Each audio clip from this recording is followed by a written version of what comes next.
This is Ocean Robbins, and I am so excited that in just a few minutes we are going to begin day 2 of the Food Revolution Summit. We'll be starting with Dr. Daniel Amen in about 8 minutes.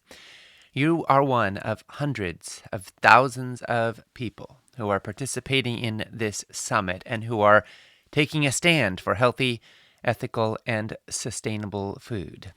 If you're interested in your health, if you want to make our world a better place, if you want to make the best choices that you possibly can in these uncertain and challenging times, you are in the right place. Yesterday, we heard some profound presentations from Dr. Matt McCarthy, Dr. Michael Clapper, and Dr. Zach Bush. And we've received thousands of enthusiastic emails and comments. Claire Emilia said, "I was in tears after Dr. McCarthy spoke. His heart for people to be well, his knowledge, and the hope of living life in a way that brings joy rather than in being in a grip of fear was what the world needs now. Thank you." Well, Claire, thank you so much for that. Yes, I was so moved also by Dr. McCarthy's message and Dr. Clapper's and Dr. Bush's. And honestly, I'm also moved by all the people in the summit who are sharing, who are participating, who are engaging, who are creating, in a time when a lot of people are in fear and shut down and contraction.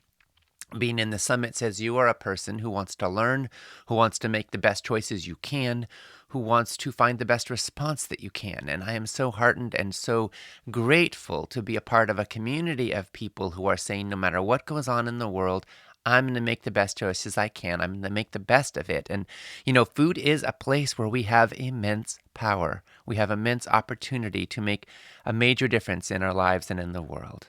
We heard from Suzanne Atkin, who said, "Hello, I'm Suzanne, a third-year retired teacher from Florida. I was so sick in my last year of teaching, weighing almost 200 pounds, unable to walk without pain, being told I needed knee and hip replacements, taking antidepressants, high blood pressure meds, and anti-inflammatories.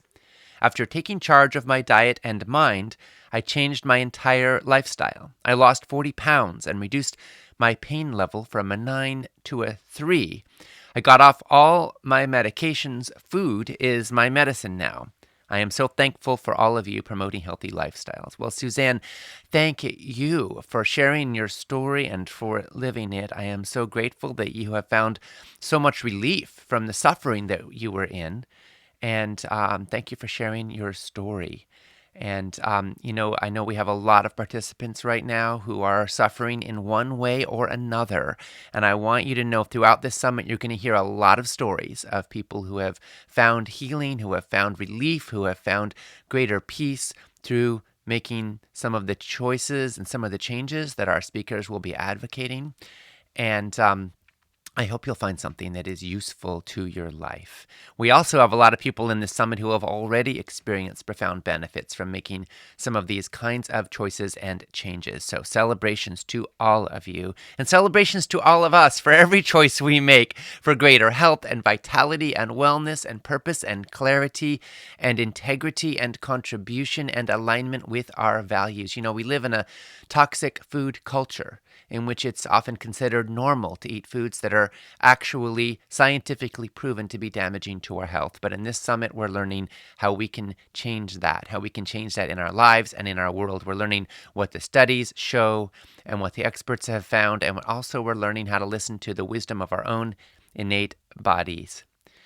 If you just joined us, we're going to begin today's presentations in just a few minutes. This is Ocean Robbins. I'm sharing a few welcoming words. This is day 2 in the Food Revolution Summit about to start, and our topic is brain, the new science of peak performance. We start off with Dr. Daniel Amen in about 4 minutes.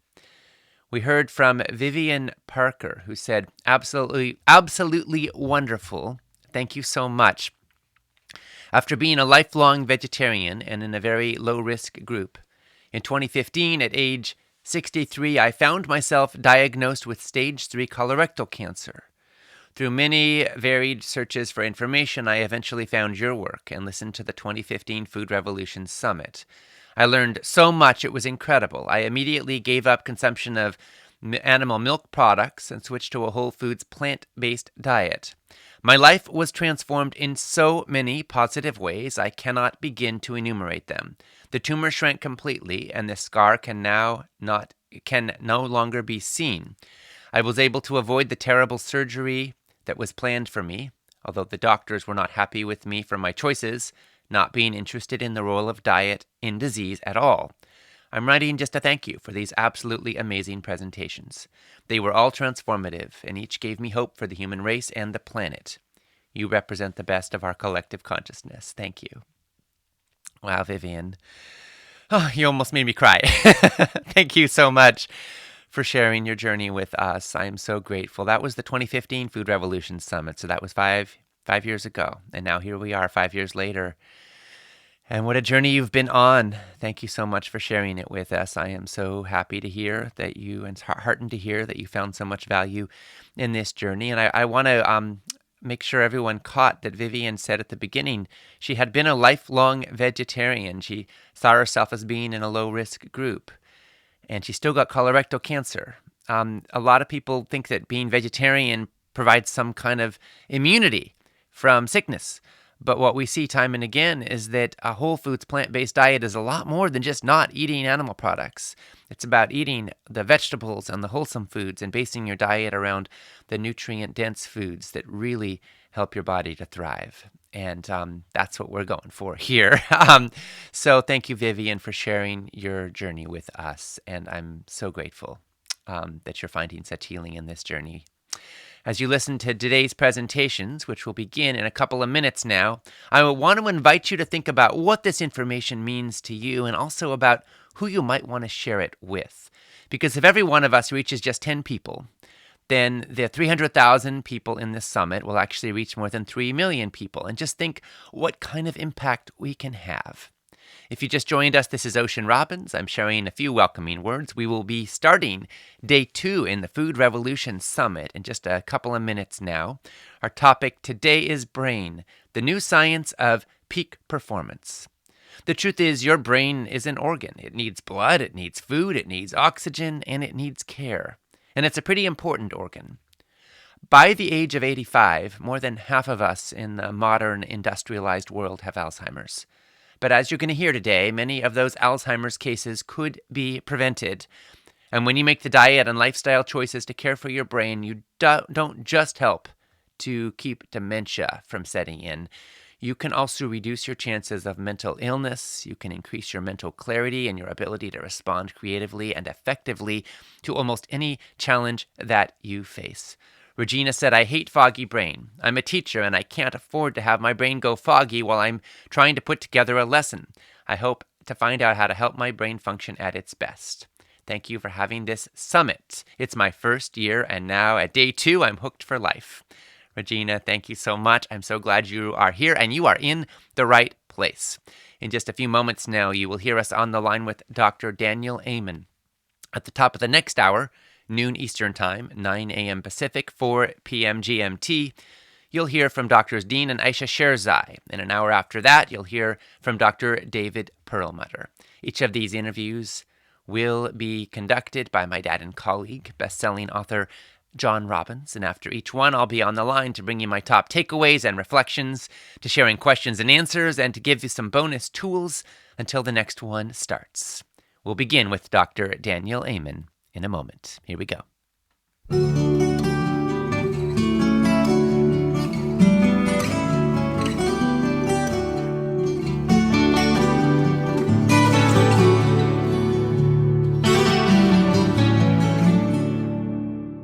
Welcome to the Food Revolution Summit, where we explore how you can heal your body and your world with food.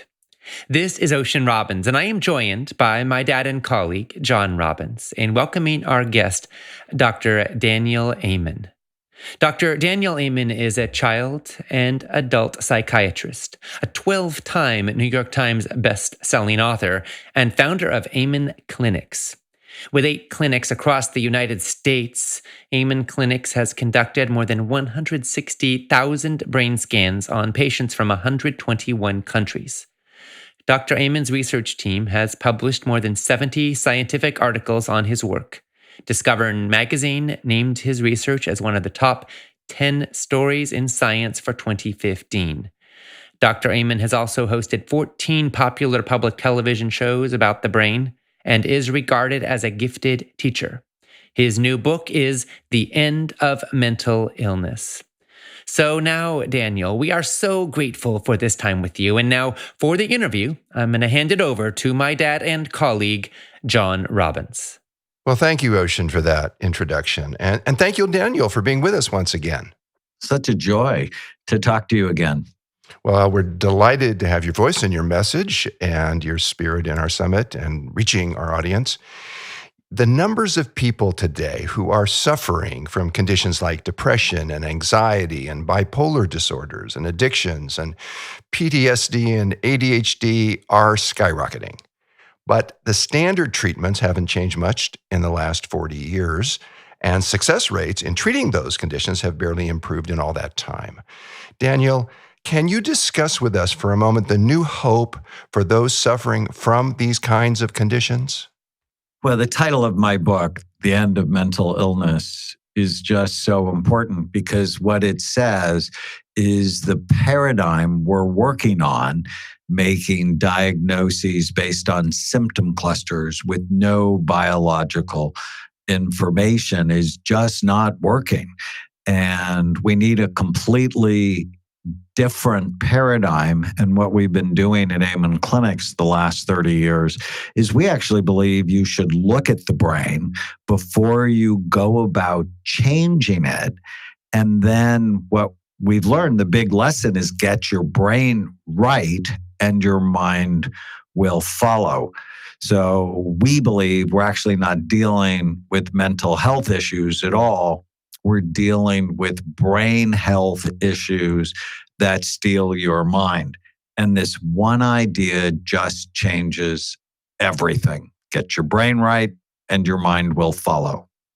Is that why you say you hate terms like mental illness and psychiatric disorders, and maybe we should also? I hate the term mental illness. I decided to be a psychiatrist 41 years ago after someone I loved tried to kill herself. And I took her to see a wonderful psychiatrist, and I came to realize if he helped her, which he did, it wouldn't just help her, that it would help her children and even her grandchildren, as they would be shaped by someone who was happier and more stable. So I fell in love with psychiatry. But it's the only medical specialty that virtually never looked at the organ it treated. And I knew back then these are brain issues. And I hated that term.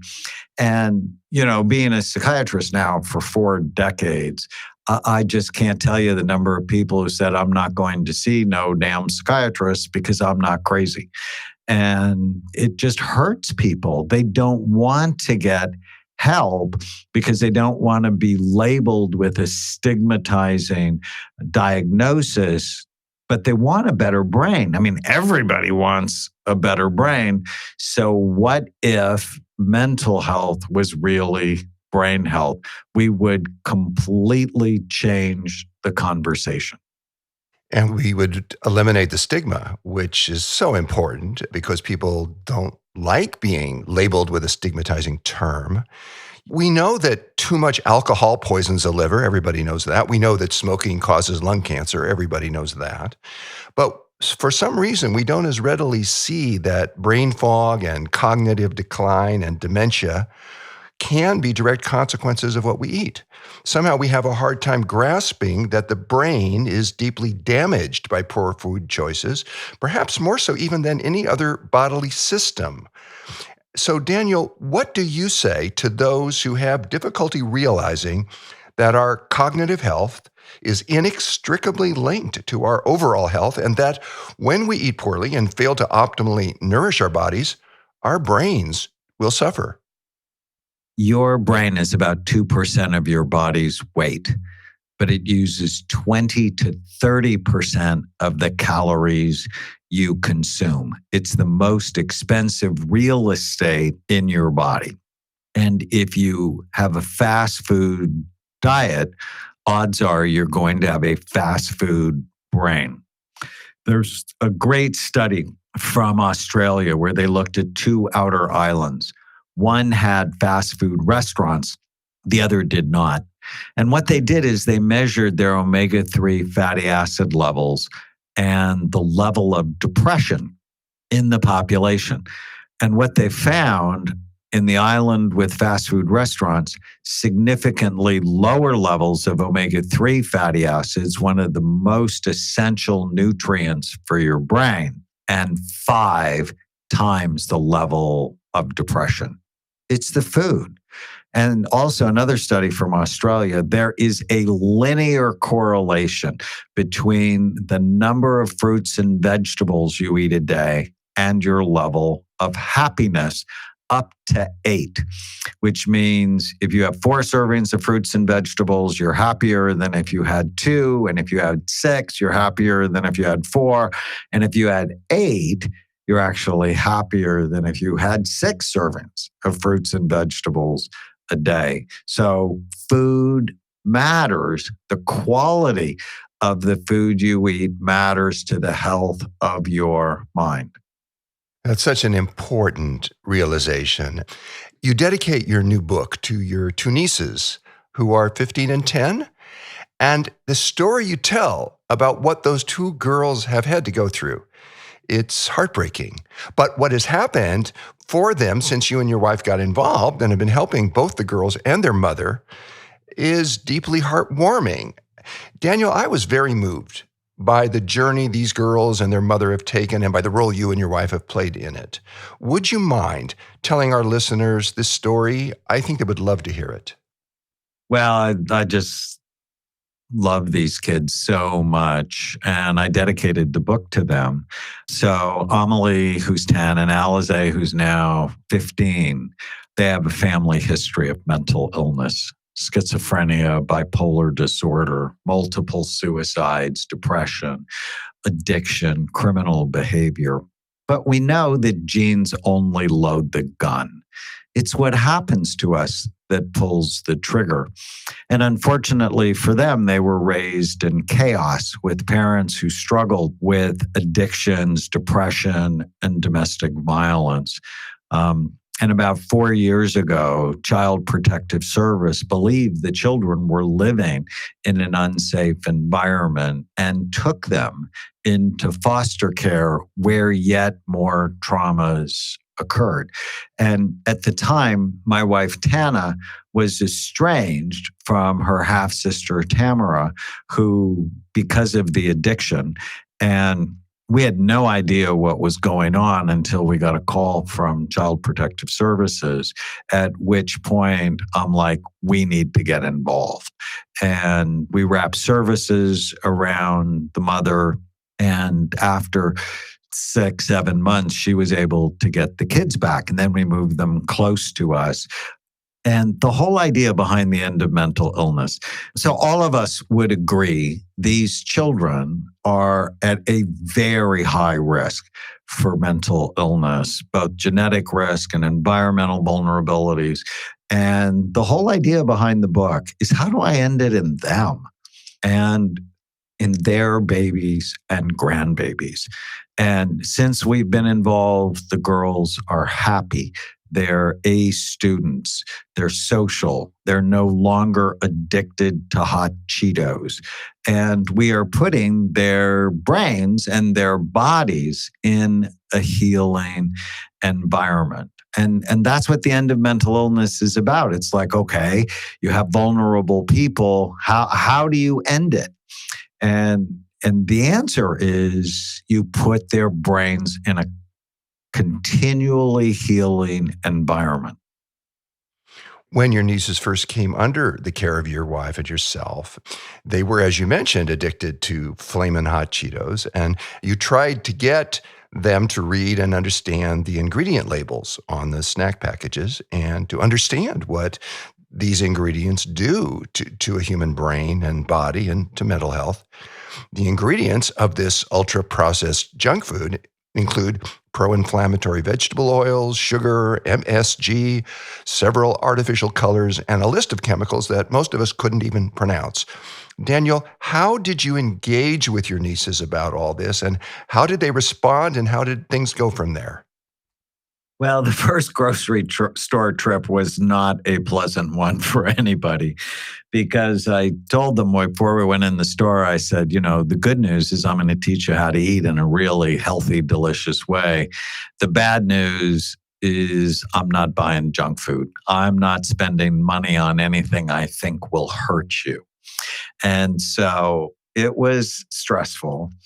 And this shift happened about 3 months later when we're at a lovely restaurant in Corona del Mar near where I live in Southern California. And Alize ordered a salad. And I was so happy for her because she became more thoughtful. And she's a super smart kid. And what I've seen, and I've seen it with a lot of teenagers in my practice, is when they know better, they tend to do better. And so just giving them the opportunity to taste what real food tastes like was just healing for them. And wonderful. I applaud your success there. And of course, they are living the results. Your nieces are far from alone in having craved Flamin' Hot Cheetos. This is an ultra-processed food that's become a wildly popular snack. There are schools today where 8 out of 10 kids bring them to school, and there are YouTube videos uploaded by kids having contests over who can eat the most of them. And just about everywhere we go in our society today, we're offered toxic food that will damage our brains. Daniel, you've said that the real weapons of mass destruction are highly processed, pesticide sprayed, high glycemic, low fiber, food-like substances. That's a provocative statement, but I don't think it's hyperbole. I think it's literally true. Is it? No question about it. I published 2 studies that show as your weight goes up, the actual physical size and function of your brain goes down, which should scare the fat off anyone. And with 72% of us overweight in the United States, 40% obese, it is literally the biggest brain drain in the history of our country, and we're exporting it around the world. A big part of the book is if you want to keep your brain healthy or rescue it if it's headed to the dark place, you have to prevent or treat the 11 major risk factors that steal your mind. And obesity, one of the risk factors is called diabesity, high blood sugar and being overweight. If you have that one risk factor because of the weapons of mass destruction, the diet you have, you actually have 5 of them because being overweight lowers blood flow. That's the B in Bright Minds. Bright Minds is the mnemonic for these risk factors. You have more toxins in your body because fat stores toxins. You have lower hormone levels because fat turns healthy testosterone into unhealthy cancer-promoting forms of estrogen. And your body has more inflammation because fat cells produce something called inflammatory cytokines. And so the diet that is so poor is damaging our brains. One of the many things that I appreciate about your work, Daniel, is that you're continually dispelling the illusion that we're simply stuck with the brain we have. And you're reminding us that our lifestyle choices, and particularly our food choices, have an enormous impact on how our brains function. One of the chapters in your latest book, The End of Mental Illness, is called Food Made Insanely Simple. I think we all would like that. In it, you provide 11 Bright Minds rules, and you say that if we follow these rules, our brain health and mental health will start to improve within days. Your first Bright Mind rule is only love foods that love you back. Can you explain what the phrase only love foods that love you back means to you and why it is so very important? So if people get this one idea, it'll go a long way to ending mental illness in you and your loved ones.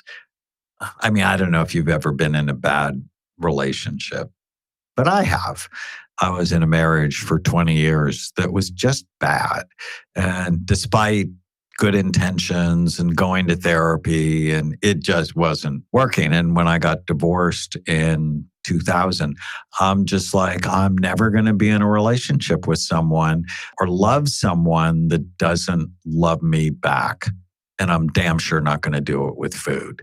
And so, too often with my patients, they say things, but I love pizza and I love beer and I love cheesecake and I love cupcakes and I love ice cream and donuts. And I had this one woman, I did this huge program at Saddleback Church, one of the largest churches in the world, called the Daniel Plan. And after I spoke, one of the pastor's wives came into my office and she said, I told my husband I'd rather get Alzheimer's disease than give up sugar. Wow. I looked at her and I went, did you date the bad boys in high school? Because that's like a seriously bad relationship if you think about that. And it's like, no. And over time, she sort of got the message because her mother died with Alzheimer's disease. And she's like, no, I would rather give up sugar than have that. I just don't want to be in a bad relationship with food. You have a relationship with food. And is it a good relationship? Do you eat food that serves your health or that hurts your health?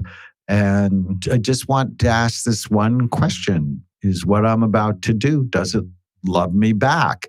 Is it good for my brain or is it bad for my brain? That's actually the most important tiny habit. I have a whole bunch of tiny habits in the book, but this is the most important one. If you can answer that question, is this good for my brain or bad for my brain, with information and love of yourself, love of your family, love of your mission, you're going to go a long way to ending mental illness.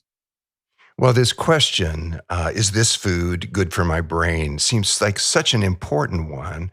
It's not the question that most people tend to ask when considering what foods they will or will not eat. The dairy industry has done a rather spectacular job in convincing us all to drink lots of milk, and they've gotten the government to advise us all to drink several glasses a day, even though it's a fact that much of the world's population is unable to produce the enzyme that's needed to break down lactose and to digest milk.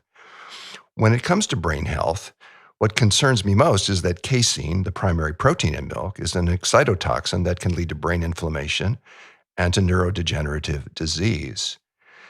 Daniel, what role, if any, does cow's milk have in a diet that's designed to reverse memory loss and support clear thinking throughout the length of a person's lifespan? There's so many issues with milk in that most of it is pasteurized. Most of it is the cows are raised with antibiotics and hormones. Most of it, the cows are depressed and angry and anxious because of how they're raised. And people don't know that when you're anxious, when you're angry, when you're depressed, there are chemicals that go with that. And if that is what the milk is being produced in, you're going to get those negative chemicals as well. Not to mention, as you said, 70% of the population does not process lactose properly. Casein, one of the milk proteins, when mixed with stomach acid, turns into caseomorphins, which actually work on the opiate centers in the brain, which is why people love cheese and love pizza. But so I just found, and this was almost 30 years ago, that I'm also a child psychiatrist, and dealing with my autistic children, is that when I would take them off milk, their language would go up. I mean, sometimes it would be 50 words in a week just with that one intervention. So sensitivity, plus because of the allergy many people have to it, it quite often goes with ear infections. And so many people who had a lot of ear infections as children from a dairy allergy ended up with a lot of antibiotics, which then caused microbiome or gut health problems, which can then lead to chronic anxiety, perhaps for the rest of their lives. That's very important to understand. Anyone who cares about children needs to know that. It runs against the grain of what we're taught by the government, actually, and certainly by the dairy industry. There's another story that you tell in your new book. It's about a man named Chase, who was a smart, successful young man, fresh out of college with a great job.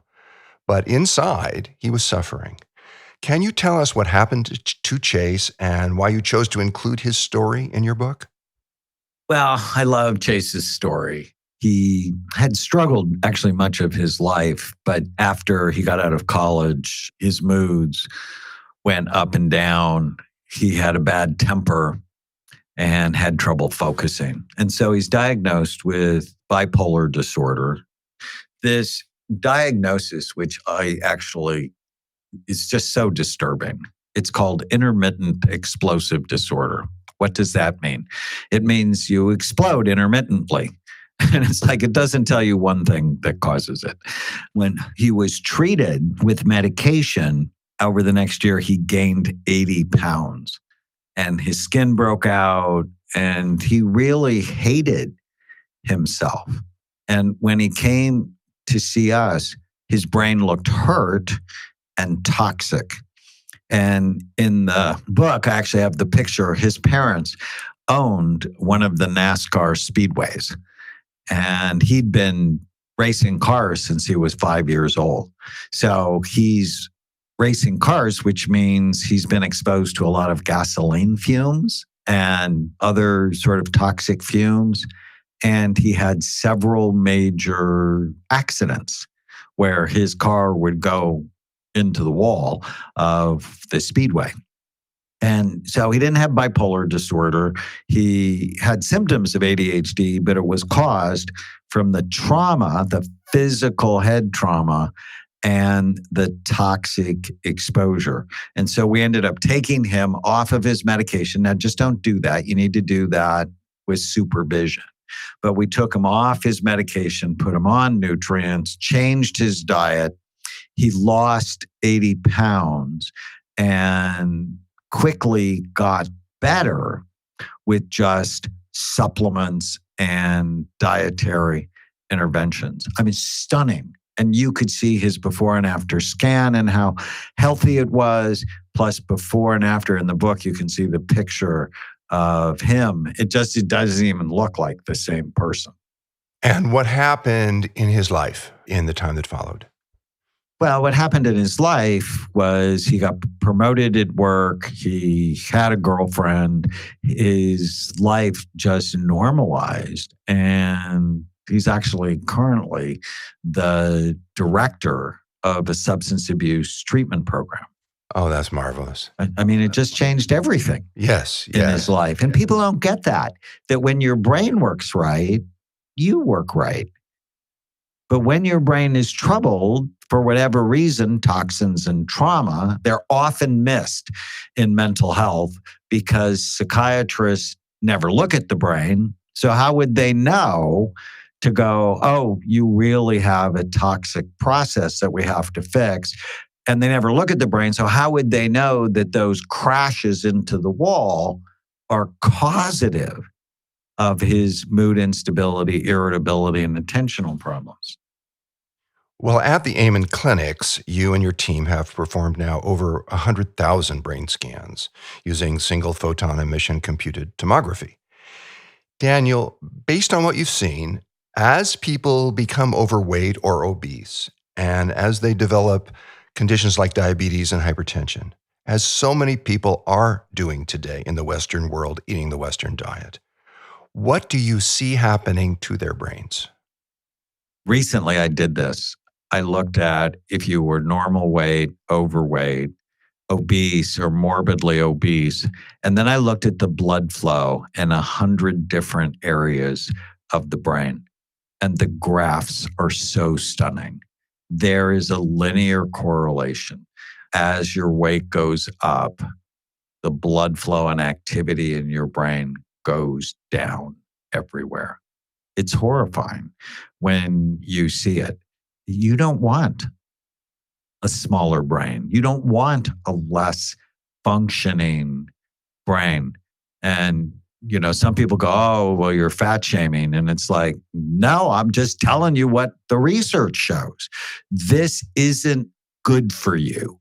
And when I first figured that out, I lost like 30 pounds because I'm never going to purposefully do something to damage my brain. So you're saying that healthy diets are associated with bigger brain size, and that as we get overweight, obese, or morbidly obese, if we go in that direction, our brains begin to shrink or atrophy? Is that what you're saying? Yeah, no, it's horrifying. I actually coined the term the dinosaur syndrome, big body, little brain. You're going to become extinct. And when I first thought it up, I'm like, don't ever say that out loud because it's sort of rude. And I told my wife about the dinosaur syndrome and she said, don't ever say that out loud. You have enough people who hate you. But then a couple of weeks later, I was in Pittsburgh at GNC. We were going to do some work together on brain health. And their marketing director was morbidly obese, which irritated me because I've come to believe strongly if you don't live the message of your life, you're not a good messenger. And, GNC, their message is health. But I didn't say anything. I was trying to be sweet and polite. But when we went to dinner and I saw him order 2 soufflés for dessert for the table, I couldn't stand it anymore. And I'm like, Tom, you don't want to be a dinosaur. And my wife was with me and she kicks me under the table going, what's the matter with you? But Tom got very engaged in the conversation because he had no idea. And over the next year, he lost 80 pounds because he didn't want to be a dinosaur.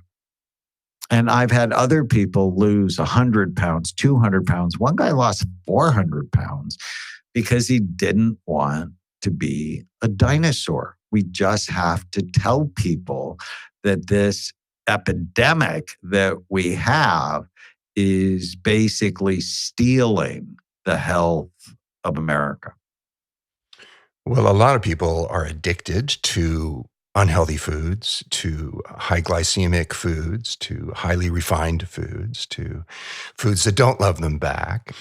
And they think that adopting a healthier diet would be restrictive. They wouldn't be able to eat the foods they think they love. They say they love, the way they use the word love. Now, most chocolate bars are full of unhealthy ingredients like sugar and dairy and synthetic flavors. But it turns out that chocolate in its natural form is high in flavonoids, loaded with antioxidants, full of fiber, rich in minerals, and contains substances that increase serotonin and dopamine in the brain. So, Daniel, is it the processing and all the sugar and the chemicals that go into commercial chocolate that make it unhealthy?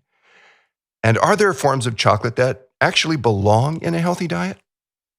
Well, actually, I own a company called BrainMD that makes 2 chocolate bars. One, sort of like a Hershey bar, except there's no dairy, no sugar, 9 grams of fiber, calorie smarts, 140 calories, tastes great. And another one called Brain on Joy, which is chocolate and coconut. You can eat amazingly well. You just have to be smart about it. I often say God gave you a big brain for a reason. And you literally only have to find 20 foods you love that love you back because we're all creatures of habit. And so I had a boy that had Tourette's and I wanted him to be on an elimination diet. Actually, I want all of my patients all of the time to eliminate things that are bad for you. I'm not a fan of detoxes. I think you should always be on a detox. Why are you going to eat bad food? How does that make any sense? And, my first follow-up visit with him, he looked at me and he was sad and he said, I just don't like any of the foods. And I'm like, well, is that true? And I said, the next 3 days, we're going to find 20 foods you love that love you back. And he and I are now up to 75 foods he loves that love him back. That's beautiful. I know what happens for a lot of people is their taste buds have been hijacked. They've been eating a lot of highly processed foods, high glycemic foods, foods that have been manufactured to be convenient and frankly to make us crave them. They are so intensely full of salt and sugar and fat and unhealthy fats at that they make us crave them. In fact, the industry hires people, scientists, researchers, who they call, this is the industry term, craveability experts, to enhance the craveability of the food products they sell. Now, that sounds to me an awful lot like they are intentionally creating addictive foods. And then when we get hooked on those foods, which is likely because those foods have been designed scientifically to generate that effect in us, then we can't taste an apple. We can't taste a strawberry. We're so used to eating strawberry ice cream, which is full of artificial strawberry flavors and highly sweetened, that when we get just a fresh, beautiful strawberry, we hardly can taste it. We hardly notice it. And yet, when we stop eating the foods that don't love us back, the foods that have been designed to make us crave them, we can regain our taste buds. And then a simple strawberry, it can be ecstatic. At least that's been my experience. No question. And in the book, I talk about the evil ruler. So there's a whole segment in the book or section in the book that says, if I was an evil ruler and I wanted to create mental illness in America, how would I do that?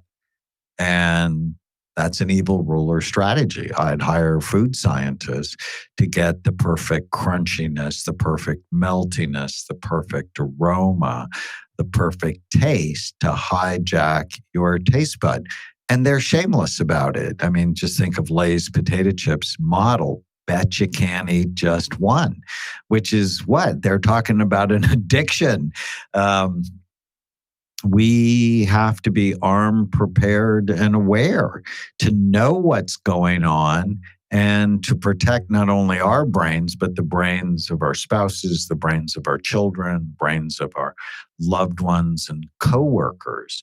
This is so important and so different than what our society is feeding us. I mean, you just have to turn on the television and you see the flaming hot Cheetos KFC sandwiches.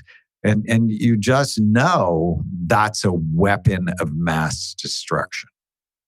Yes, and it's so normalized. There's so much of it. It prevails in our society. We're surrounded by it. We're surrounded by people who eat that way and have normalized it, may look at us as though we're doing something weird or strange if we don't eat the highly processed, high glycemic foods that are everywhere today. I saw research that studied the impact of diet on Alzheimer's incidence. And they listed what they consider to be the 5 most brain healthy foods and also what they consider to be the 5 most brain dangerous foods. I want to share with you their lists and get your response to them. For them, the 5 most brain healthy foods, the foods they found to confer significant protection against Alzheimer's and other forms of cognitive impairment, are green leafy vegetables, other vegetables, nuts, berries, and beans. And the 5 most dangerous foods to the brain, the foods they found led to cognitive impairment and higher rates of Alzheimer's, are red meats, butter and stick margarine, cheese, pastries and sweets, and fried fast food. So, Daniel, what do you think of their lists? And is there anything you would add or subtract? So I like their lists. I think rather than other vegetables, I would go colorful vegetables because the more colors you can get, the more polyphenols and antioxidants in the food. And, besides artificial dyes and sweeteners and colors. We did a blog on red dye that just exploded and went viral. And I have before and after scans on red dye. A lot of people have problems with that along with MSG. But the big highlight would be sugar because it's pro-inflammatory. It increases erratic brain cell firing. It's addictive and it makes you stupid. There's a study from UCLA where they gave rats a head injury. And one group of rats, they gave them a healthy diet. And 3 weeks later, they could run the maze before they had the head injury. The other group, they gave them a healthy diet plus fructose, which is fruit sugar. And 3 weeks later, the rats were still confused. It's the sugar. But what do we have on sidelines of football games? Gatorade, which is what? It's artificial colors and sugar water. And so you get a concussion, you get Gatorade, which only prolongs your healing from the concussion. Well, you've worked with NFL players, and many of whom, sadly, have chronic trauma from the concussions that they've endured as part of their sports. What have you seen in former NFL players, some of whom really are bad, their brains are really badly damaged? Is there hope for these guys?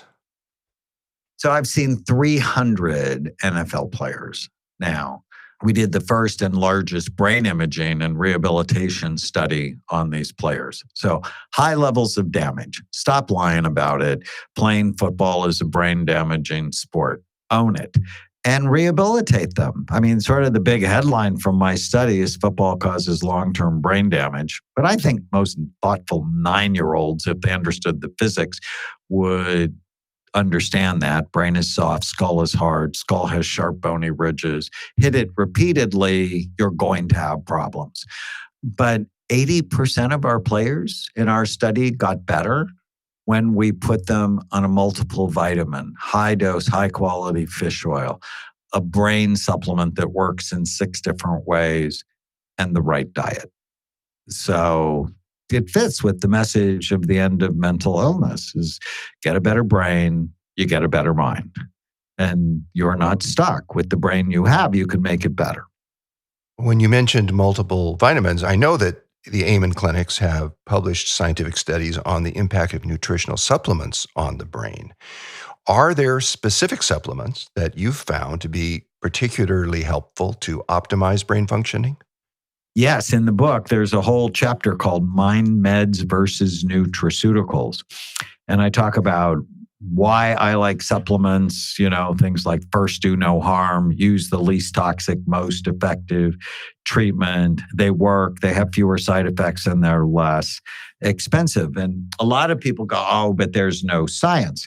So in that one chapter, there's 286 scientific references on, so what has A-level evidence for anxiety and stress? Ashwagandha, theanine, omega-3 fatty acids. Well, how about for mood? Omega-3 fatty acids, St. John's wort, saffron, SAMe. What about memory? Ginkgo, phosphatidylserine, alpha-GPC. There's so much good science done with supplements, but they don't teach it to doctors in medical school. I got not one lecture about it. So, most of it I had to find on my own.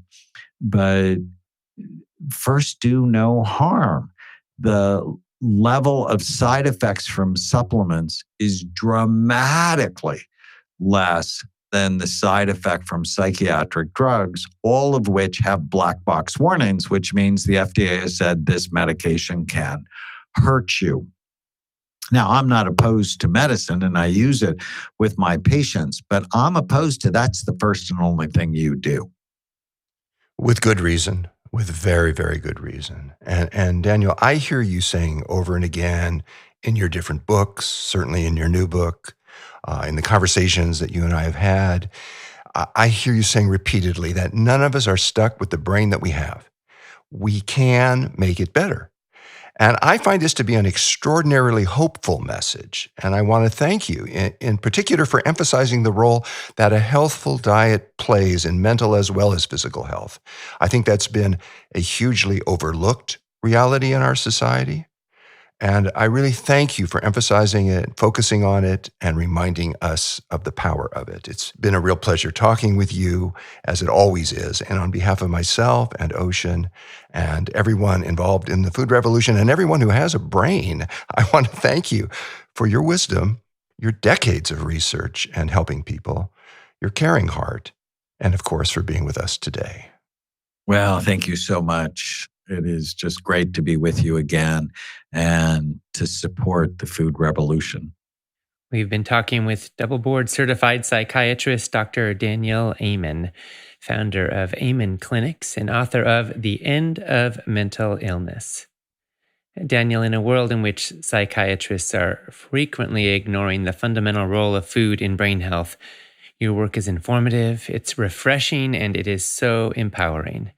We are grateful for your decades of study and leadership that's making a difference in so many lives. And we thank you so much for your partnership in the food revolution. Thank you.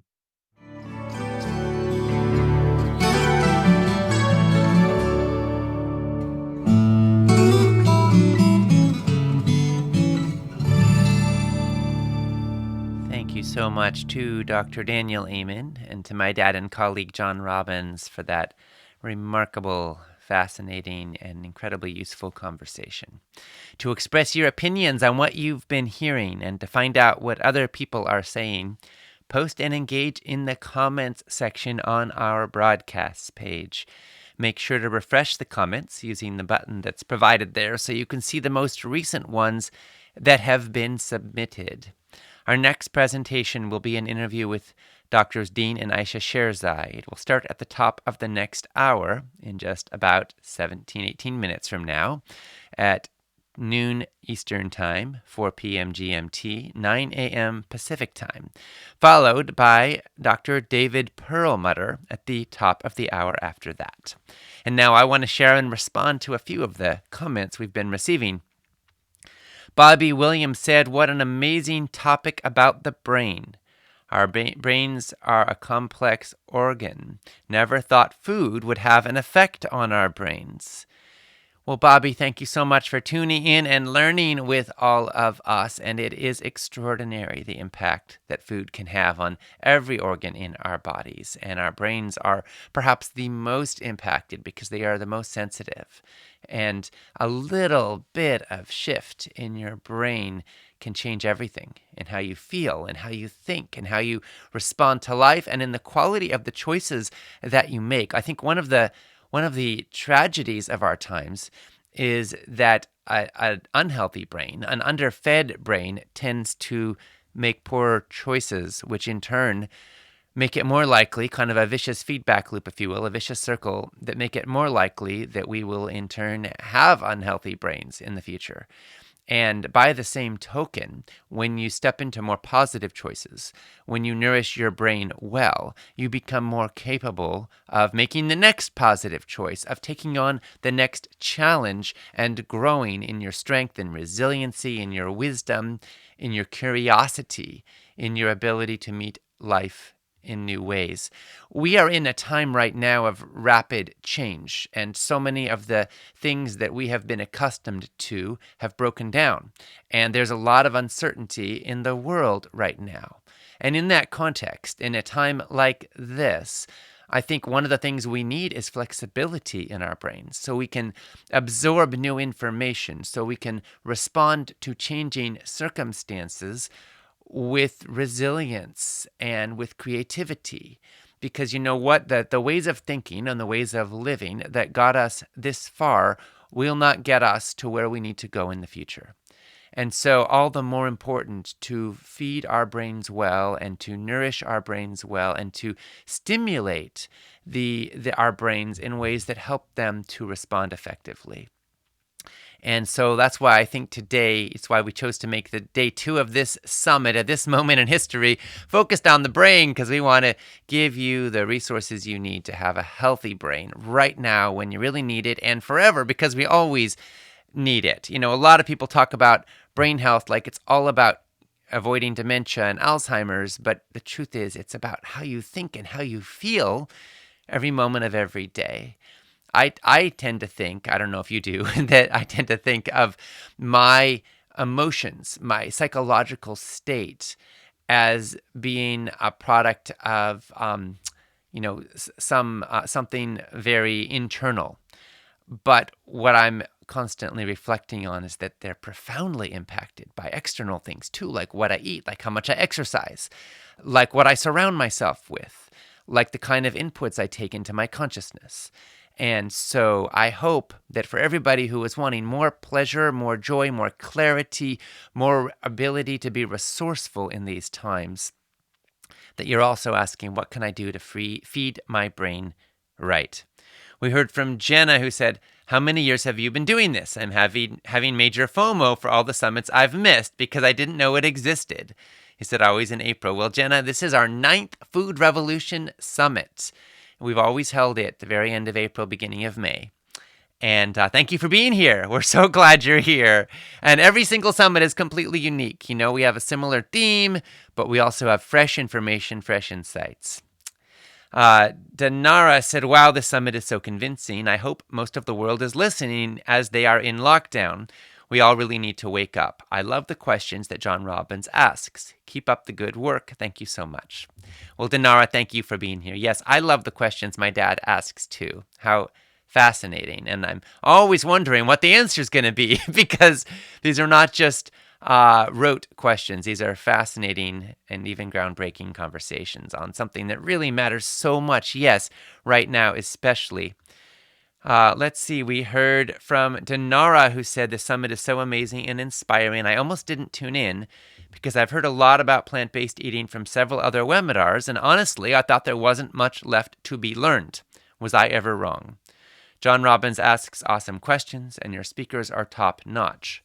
My son was born with brain damage. He suffered cardiac arrest on December 27th, 2019, and needed CPR twice, resulting in an anoxic brain injury. Currently, he can only open his eyes. I'm believing in total restoration of his brain and body.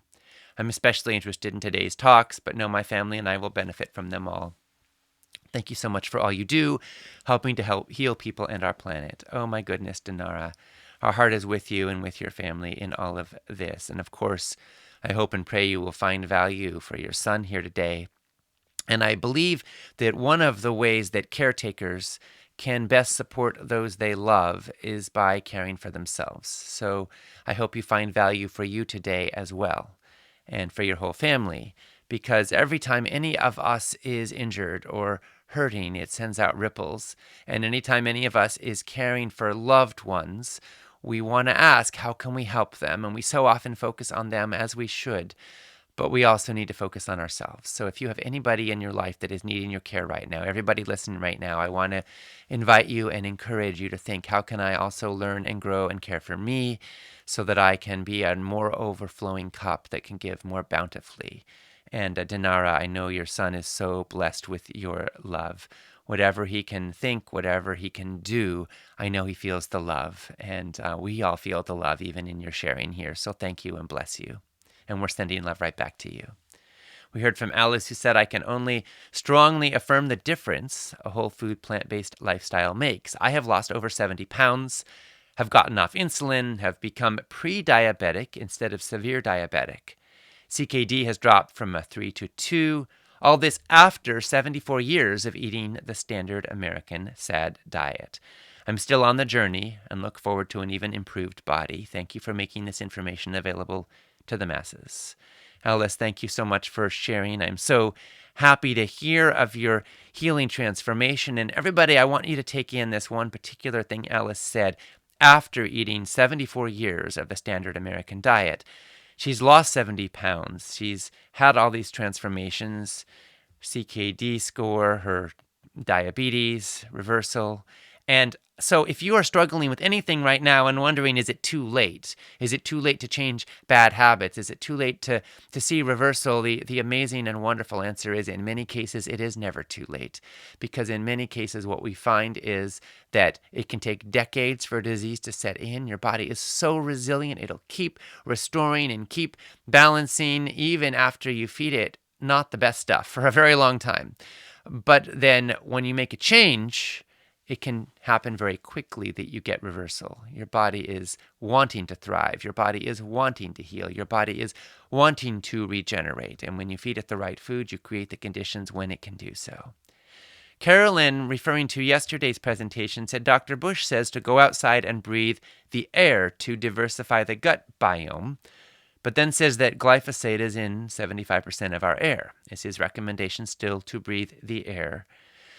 Well, Carolyn, I can say pretty safely that yes, Dr. Bush is telling us to breathe the air. You know, you can't make the perfect into the enemy of the good. The reality is we are all affected by a certain amount of toxicity in our homes, in the plastics in our homes, in the clothes we wear, in foods we eat that may have various pathogens in them. That even organic food can have some kinds of pesticides. They're not chemical pesticides, but there are still some pesticides used in organic agriculture. And maybe the soil wasn't always organic. Maybe the rainwater picked stuff up on the way down. There's no way to be perfect, but you don't need to make the perfect into the enemy of the good. You can continue to make the most health-affirming choices. And what we find is that our bodies are amazingly resilient, and they can put up with a lot of abuse and keep responding and keep cleansing and keep healing and keep living in a good way. The thing is, you want to minimize it, and you want to optimize your health and wellness and resiliency. And even if the air you breathe isn't perfect, breathing is wonderful, and you want to fill your lungs with life-giving air.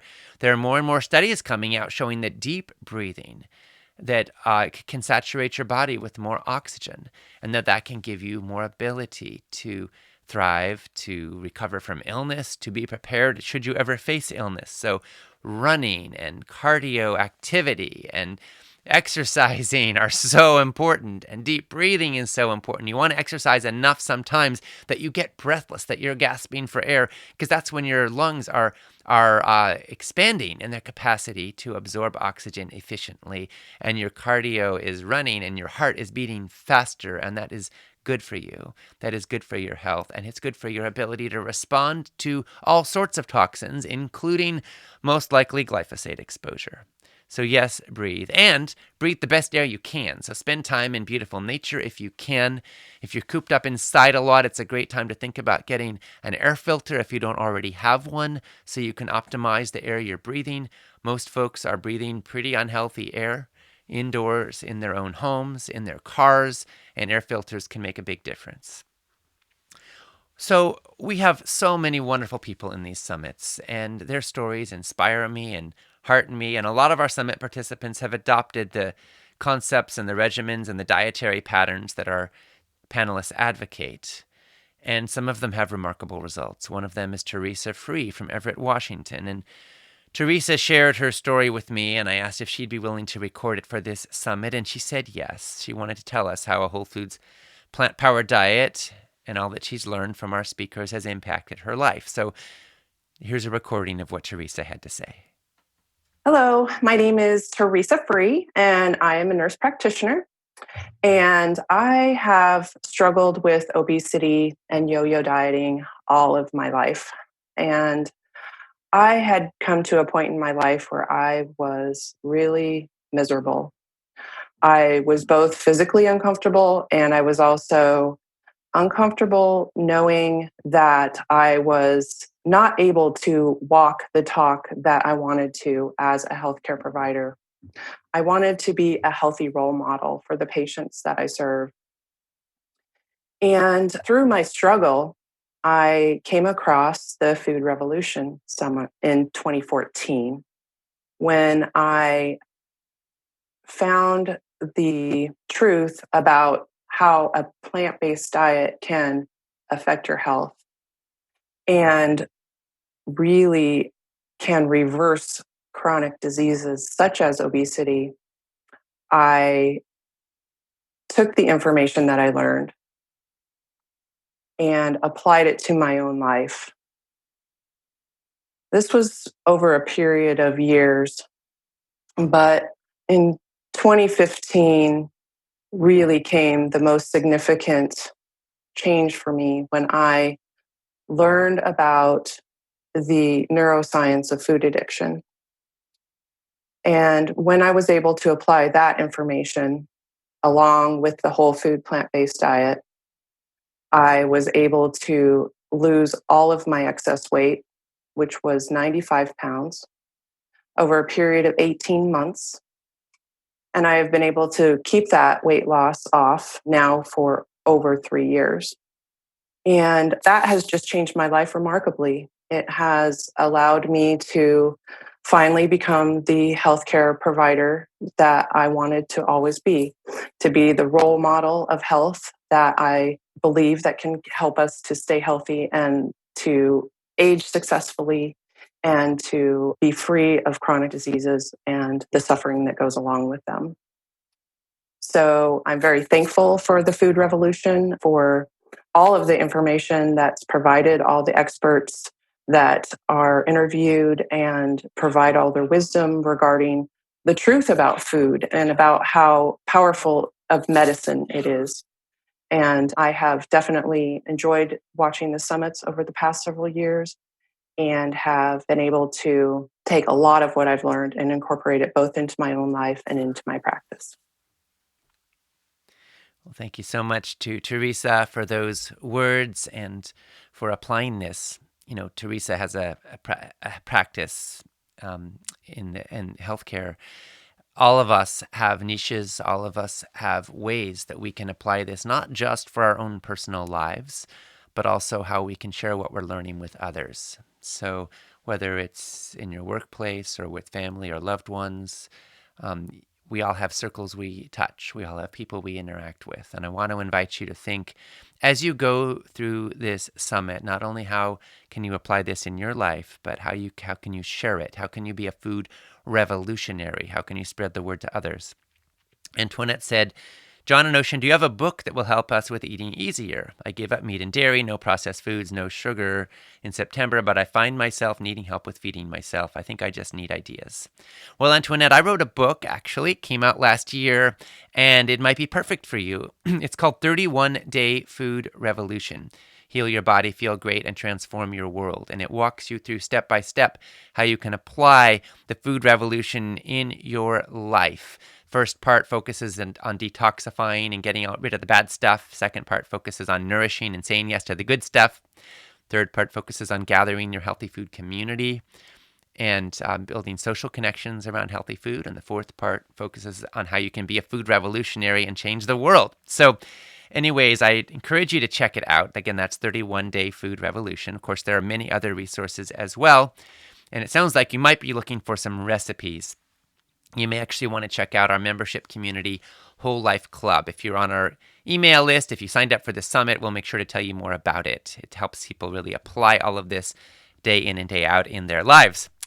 We heard from Soul Soothers Suzanne, at least that's the name given from her Facebook account. Says, I'm so grateful for this summit. I'm a healthcare professional and I plan to use this. I certainly wasn't taught much of this in nursing.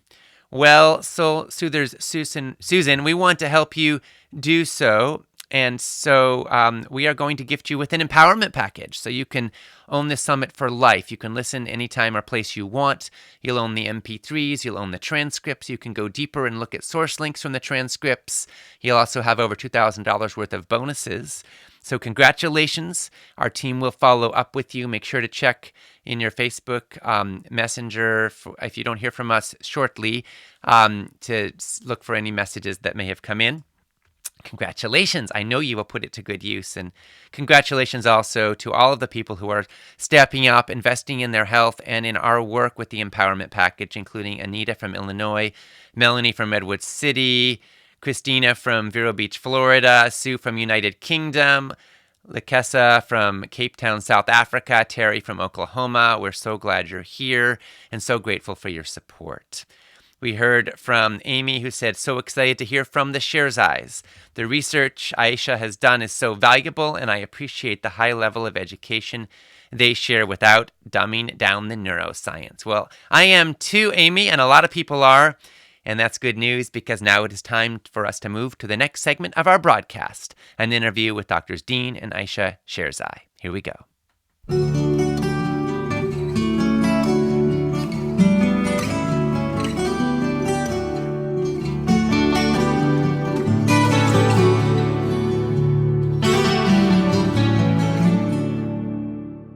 Welcome to the Food Revolution Summit, where we explore how you can heal your body and your world with food. This is Ocean Robbins, and I am joined by my dad and colleague, John Robbins, in welcoming our guests, Dr. Dean Sherzai and Dr. Aisha Sherzai. While most of the major chronic illnesses in the industrialized world are stable or on the decline, rates of Alzheimer's shot up 70% in the last decade. This power couple believes that we can eliminate up to 90% of Alzheimer's cases, and through their work, Drs. Dean and Aisha Sherzai have proven it. They are both neurologists and researchers, as well as a unique husband and wife team on the cutting edge of brain science. As directors of the Alzheimer's Prevention Program at Loma Linda University Medical Center, the Sherzais help their patients adopt brain-healthy programs that they can follow for the rest of their lives. Their first and best-selling book is The Alzheimer's Solution. The Sherzais met in a refugee camp in Afghanistan, where Aisha was volunteering for Doctors Without Borders. Dean at the time was founding the Women's Empowerment Project, which went on to train 10,000 women across Afghanistan to become nurses and midwives. So now, Dr. Sherzai and Dr. Sherzai, we are so glad to have this time with you. And now for this interview, I'm going to hand it over to my dad and colleague, John Robbins. Well, thank you, Ocean. And thank you, Dean and Aisha, for being with us today. Thank you so much for having us. We're so happy to be here. It's a pleasure. Well, it is a pleasure for me to talk with you again. And I remember the last time we spoke that you told me that there's a saying among neurologists who see patients with dementia and Alzheimer's disease. And the saying is that is diagnose and then adios, meaning that the diagnosis is basically all Western medicine has to offer. You are essentially telling them goodbye. You're on your own. Prepare yourself for the most painful journey of your life with very little resources to help. Now, Aisha and Dean, I know that both of your grandfathers suffered from dementia. My mother died of Alzheimer's after a long and devastating process. I'm sure our listeners have their own experience of this terrible affliction. So what I want to ask you to start with is this. What is it that most people today most need to know about the dreaded disease we call Alzheimer's? The most important information that the public health in general needs to know is that 90% of brain diseases in general, especially chronic brain diseases, and Alzheimer's is preventable. That fact in itself should drive our healthcare system. But the other fact they should know is that we are basically dedicating zero amount of money towards prevention. This disparity is shocking and should shock everybody to action. Well, we're spending so much money on treatment, but the treatment approaches don't seem to work. I mean, most neurologists working in the current medical system, for them, it's a rather bleak and cynical world. The drugs just don't seem to work very well. At least that's my understanding. Is that correct? That's very true, yes. In the field of Alzheimer's disease in particular, we have conducted more than 400 clinical trials looking at animal models and basic science research, looking at different medications and different pathways of addressing the disease, the pathology itself, but none of them have been successful. So after decades and decades of billions of dollars spent, we don't have a single treatment for this devastating disease. And the few drugs that are out are symptomatic drugs, meaning that they don't slow down the disease. Not even the pharmaceutical companies claim that, or stop the disease. They simply affect the symptoms for a few years, but the person's disease process continues at the same rate that it was going.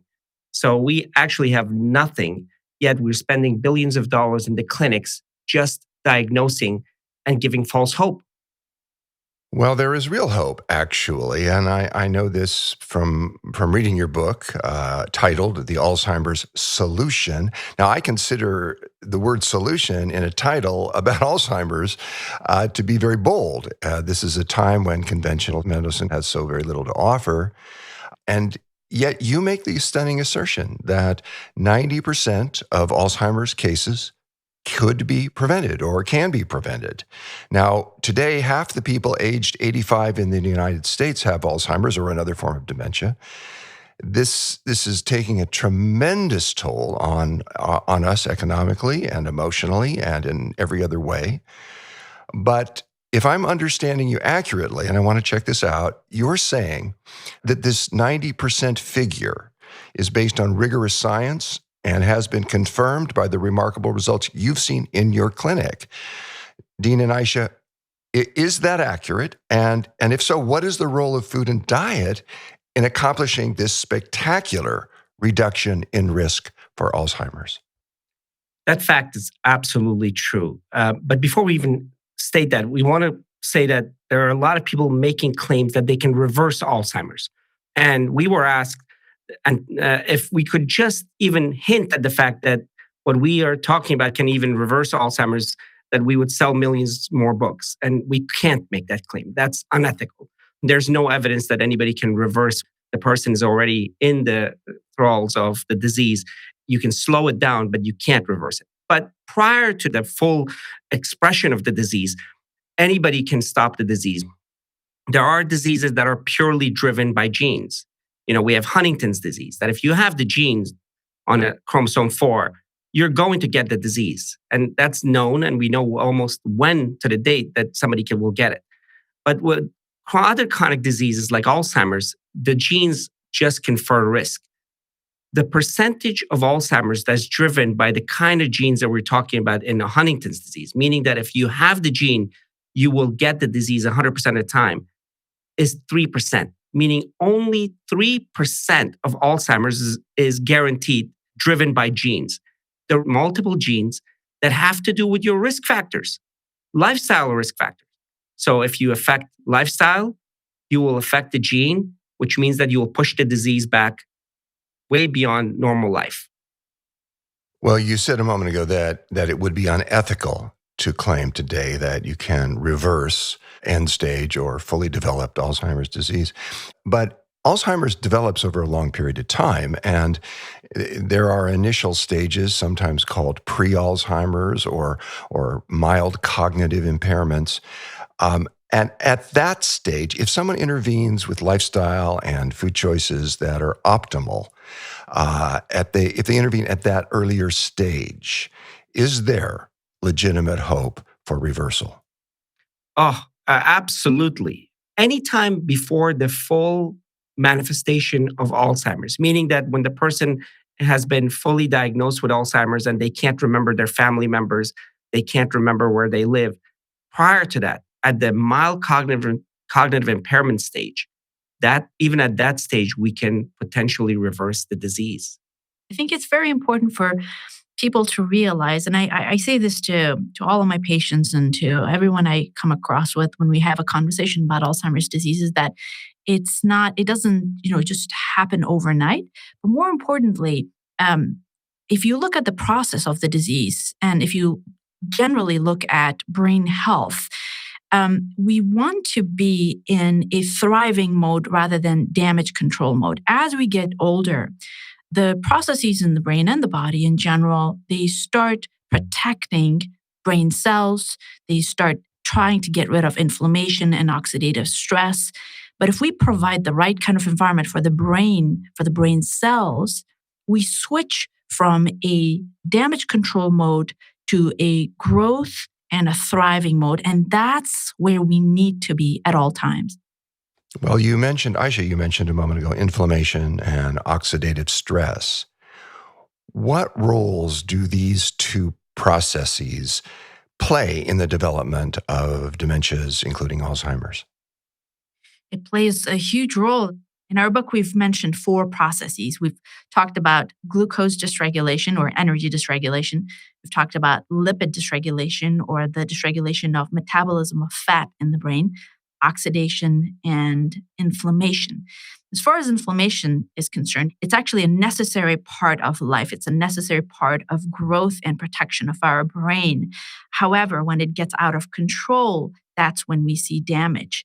And we now know there's been, lots of data from different research that inflammatory processes are closely related to what we do every day, every single day. The food that we eat, whether we exercise or not, the kind of sleep that we get, the quality of our sleep, the kind of stresses and how we define our stresses, and whether or not we keep our minds active or not. All of these regulate inflammation. And so the goal should be to reduce processes that, increase inflammation. And one of them, the most important one, in my opinion, is food. Food causes inflammation and completely gets it out of control in our brain. And if we have a better control of what we put on our bodies, we can control that process significantly. And the same goes for oxidative stress. So the process that gets rid of all of the byproducts and the garbage disposal products in the brain, when that's not working properly, oxidative stress can destroy neurons and the connections and lead to different kinds of diseases, including Alzheimer's. Well, I know there are other features to your program besides nutrition and diet, but I actually want to focus on nutrition today because I've come to the conclusion that the most important factor in our long-term brain health is the food we put in our mouths. And I would even say that nutrition has been shown to be the single most important lifestyle factor there is in keeping our brains sharp and resilient well into old age. Do you agree with me about this, or would you put it differently? I completely agree with you. I couldn't, put it in a better way. Food is essentially the building blocks of our body. If we want to create a strong, resilient building, we want to invest in the best material. That's a great analogy for the brain and the body as well. And if we recognize that early, we can actually prevent so many diseases. And from different lines of research, we've known that people who consume foods that are predominantly plants, which contain anti-inflammatory compounds, which contain antioxidants, which provide the right kind of carbohydrates, proteins, fats in a beautiful synergistic way to our body. If we consume that, then we should not worry about disease at all. Now, imagine an organ that's 3 pounds, 2% of body's weight, and it consumes 25% of body's energy 24 hours of the day. In fact, it does some of its best work during sleep, but it needs energy continuously. Yeah, we don't create a lot of new cells as we get older, but we continually create new connections. And we continually use energy at the highest rate in the body. So those connections, which means each neuron of 87 billion neurons, each of them can make a few connections or as many as 30,000 connections. Those connections need material. They need the right kind of energy, the right kind of fat, the right kind of protein, and they need it continuously from a source that does not clog up the system as it's giving supply. The only source that we know that can give the proper amount of protein, the proper amount of polyunsaturated fats, the proper amount of vitamins and nutrients, and at the rate of 25% are whole food plant-based. Well, you said that we need the right kind of fat, and I agree with you about that. We know that fat is essential for brain health and that the brain uses fats continuously in the process of rebuilding cells and the other important support structures. Now, nuts and seeds and olives and avocados are all very high in fat, and consumption of these particular foods are clearly associated with a lower risk for Alzheimer's and other forms of dementia. But cheese and butter and bacon and burgers are also very high in fat, and yet those foods are associated with a much higher risk for these very same brain disorders. Can you help our listeners to understand why this is so? Yeah, so it's important for us to understand what types of fat are necessary.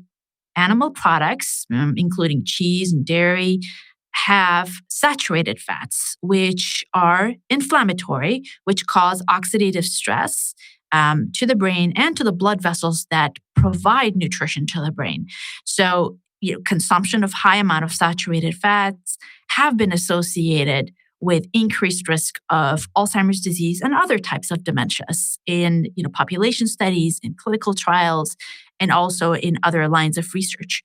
On the contrary, when fat is derived from plants, sources of poly and monounsaturated fats, they have been proven to be necessary for the brain.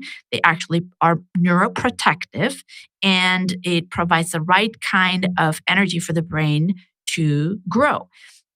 Also, it's very important for us to understand the nuances of what fat essentially means. Fat is a very big term, but polyunsaturated fats and monounsaturated fats and omega-3 fatty acids in general are the types of fats that are needed on a regular basis by the brain.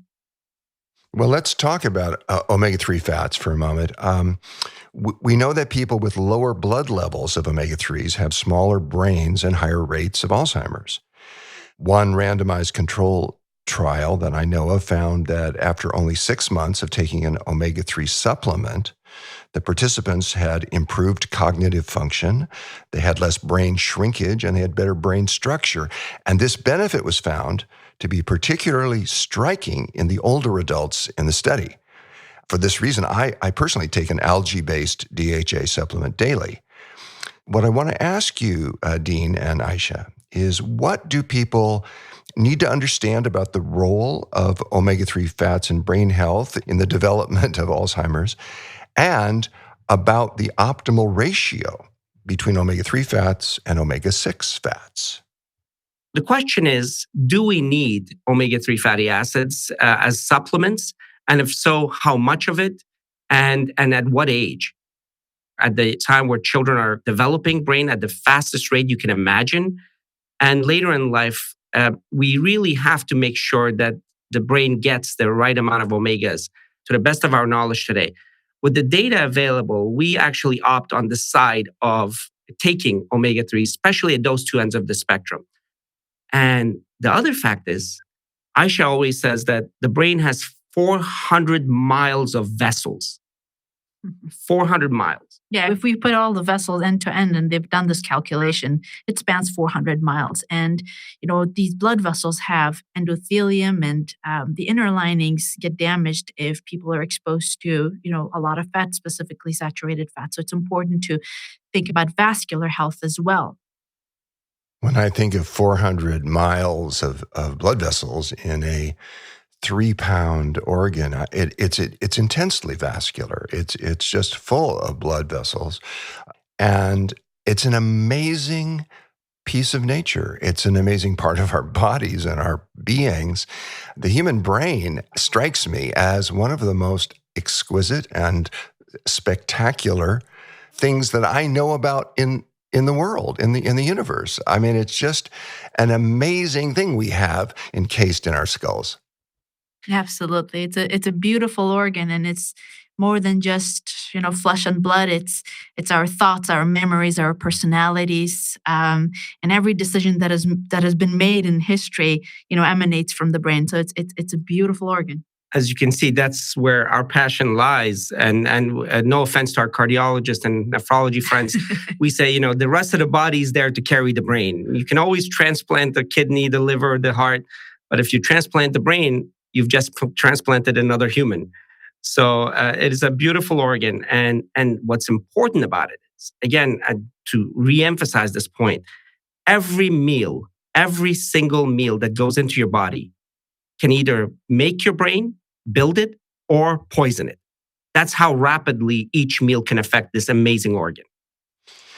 And I know you two are conducting what may be the most comprehensive research ever undertaken on lifestyle risk factors and the development of Alzheimer's and other neurodegenerative diseases. Your program at Loma Linda University is one of the most sophisticated in the world. You have the most advanced imaging techniques, the latest biomarker and neuropsychological tests. You have a behavioral intervention protocol that is more thorough and personalized than anything I've ever seen. And yet, if I'm understanding you correctly, you're saying that a very large part of the solution to Alzheimer's disease may often be found at home in our refrigerators. We are actually saying that if you do what needs to be done, you don't need us, you don't need any doctors, because most, if not all of prevention is in simple things. It's going to be in simple measures at home. But most of it in your refrigerator and in your pantry. That's best medicines there. We have that in Loma Linda, in fact. Loma Linda University Adventist Health Study is one of the longest and most complete studies. And it's shown repeatedly that a whole food plant-based diet is protective against diabetes, heart disease, and now we've shown it on and dementia as well. So the same diet that is most protective against diabetes, that is most protective against heart disease, that is, I think, also most protective against many forms of cancer, Yes. is also, you found, the most protective against dementias, including Alzheimer's. Is that what you're saying?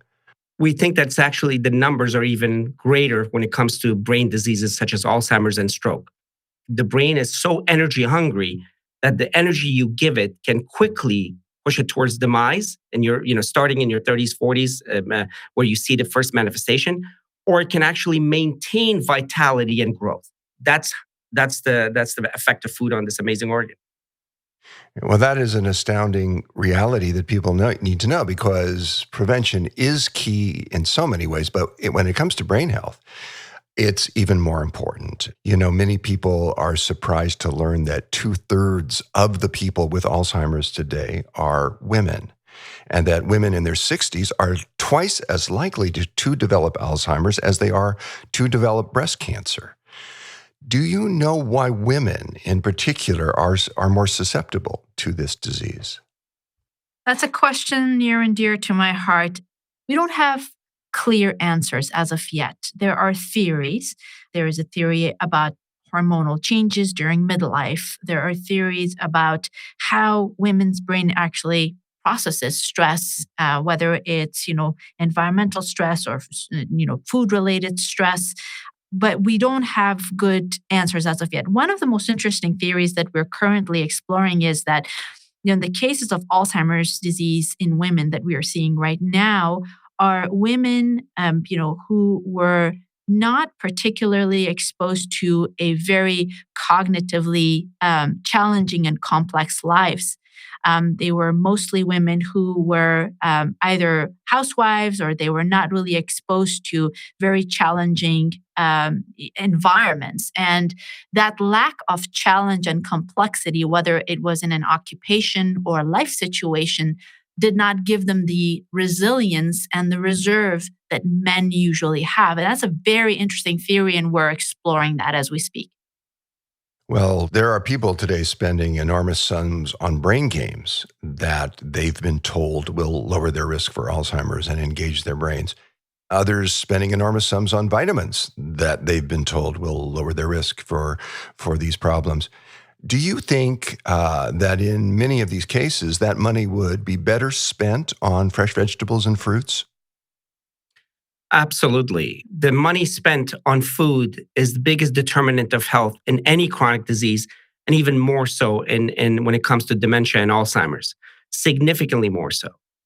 The regions where food or good food is not available are at much higher risk versus those where there's good food and knowledge about the food. Among the Seventh-day Adventists in our population, the number of dementia patients were so low that we were scared to actually report it.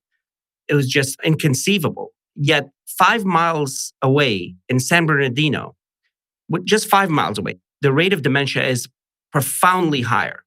And most of it has to do with, in public health, it has to do with access to food, access to information about food. And its central element of that measure of difference is food and knowledge about food. So I'm hearing that the Alzheimer's rates among the Adventist population in Loma Linda are very low, but there are neighborhoods very close by, really close, on the outskirts of Loma Linda with much higher rates of dementia. Is that what you're saying? Yes, absolutely. And you've worked with people in both of these neighboring communities, the Adventists in Loma Linda and the others nearby. What have you found to be the differences in their diets and in their lives that make so much difference in their outcome and risk for Alzheimer's? Well, one thing that stands out, because we're talking about it, is food. Adventists, a little over 40% of them are plant-based. So they eat, unprocessed plant foods, and they do so many other things too. But the most important risk factor among them is food. And then when you go to San Bernardino, and we have a half a day clinic every week to see patients there, you encounter individuals who have never had, foods outside of a drive-through, a fast food drive-through. And there's food deserts there where, there are no fresh fruits and vegetables. And people don't actually have an idea of what legumes are. I've been working with a group of women who didn't even know what lentils were, or, how to cook vegetables. They're usually from a lower socioeconomic status population, single moms working several jobs, taking care of their children. And so they resort to buying whatever's available. And most of them are on food stamps. And again, it's this lack of awareness of the relationship between food and disease, lack of access to good food, not knowing how to cook and what to eat. And all of this results in vascular risk factors. People have diabetes and high blood pressure and high cholesterol in their 30s and 40s. I can't tell you how many patients I have who've had strokes in their 30s, not because of anything else, but because of generally preventable vascular risk factors like high blood pressure. And when you look at their lives, they're basically eating burgers and fries and sodas. So it's quite clear that that's a huge risk factor. When you mention burgers and fries and sodas, which of course are so prevalent, they're normalized in our culture today. I'm remembering a study, I think it was done at Loma Linda originally. It was titled The Incidence of Dementia and Intake of Animal Products.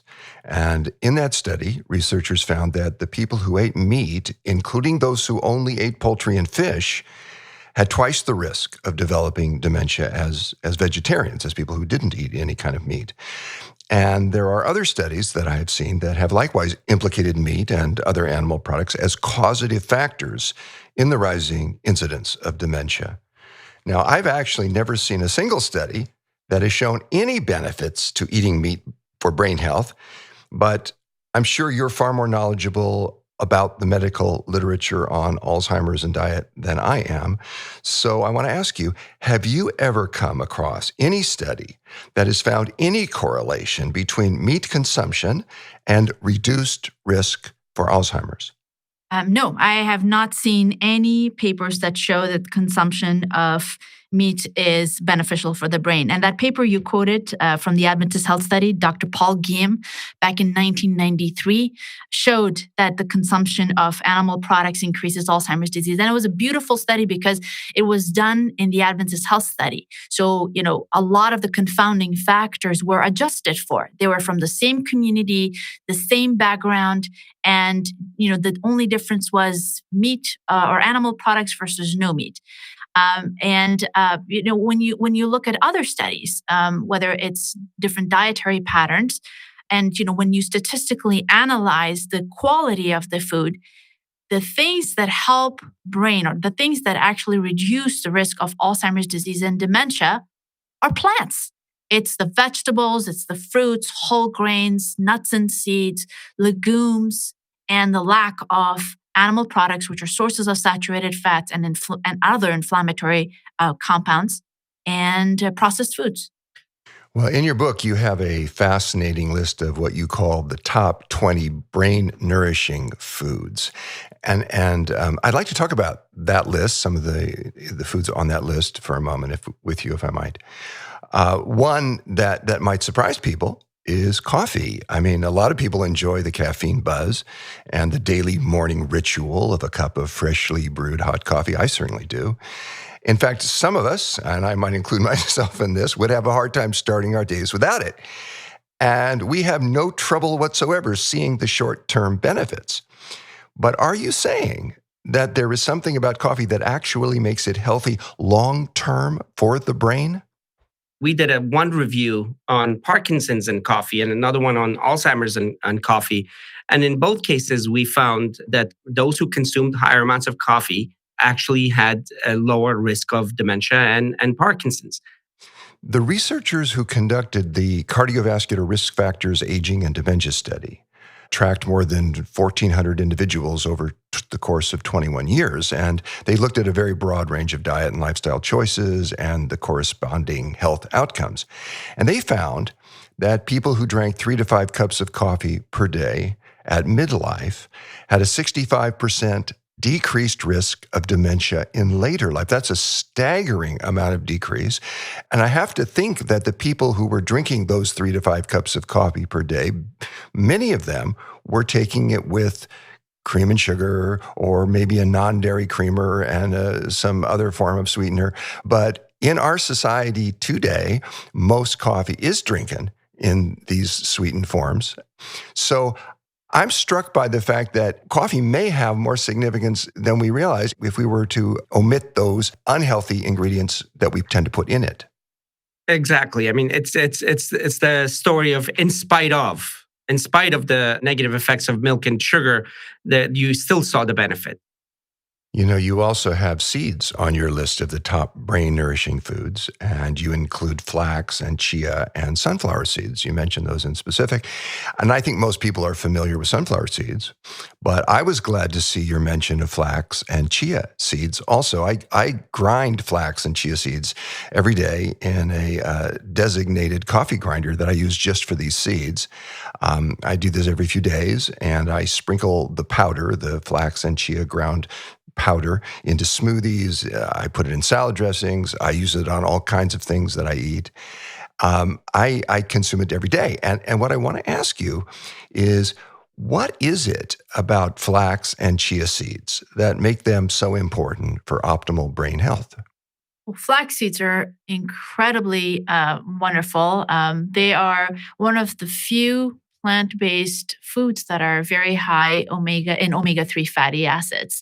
They also contain, multiple other multivitamins and minerals, but it's high in omega-3 fatty acids, very high in fiber and lignans, which are very important for brain health. And when people consume flax seeds on a regular basis, they give that necessary fuel for the brain. We need omega-6, which is more inflammatory and coagulation pathway, clotting and all that. But as we get older, we want more of omega-3, which is anti-inflammatory and anticoagulation and other factors as well. And for the brain, we definitely need more omega-3. So one of the few plant-based foods that have a higher ratio of omega-3 to omega-6 are chia and flax seeds. We hear a lot these days about MCT oil being beneficial for brain health. And of course, MCT stands for medium chain triglycerides. Now, my view is that MCT oil actually sounds quite promising, but I haven't seen enough data yet to know for certain if it is actually beneficial or not. What's your take? Have you seen the data that gives you any kind of conclusion on this? And we agree with you. There's a lack of data on, long-term effects of the MCTs or medium chain triglycerides on brain health. It's very promising, especially with better glucose management or better regulation of glucose in the brain and better neuroprotective aspects. But most of the studies on MCT oil are short-term. And when it comes to cognition, short-term studies actually don't give us a picture of how it changes your neuropsychological scores or cognition in general. For the brain, we always look for long study and usually prospective population studies or long-term clinical trials. There are a lot of people today adapting ketogenic diets for brain health specifically. Do you think that's well advised? And also, most ketogenic diets, which of course are all very high in fat, derive a significant percentage of their calories from animal fats. But there are also people exploring, working with plant-based ketogenic diets.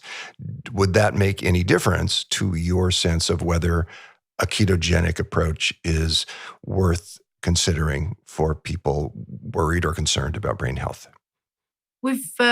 We've kept ourselves very well informed on that front and are closely following the data. And so far, I think I can speak for both Dean and I, we don't have convincing evidence that ketogenic diet is beneficial for the brain. Most of the studies were either short-term, those conducted for a very small period of time, and in Understood. situations where the cognitive impairment or dementia was so advanced that the brain was essentially in a state of shock. And in those kind of situations, brain cells are not able to use nutrients properly, whether it's glucose or anything of that nature. And so the provision of ketone bodies or alpha butyric acid or going through a ketogenic phase perhaps may temporarily provide the necessary nutrients for brain cells. But does that equate to reversal of disease? Does that equate to development and growth of brain cells and its connections?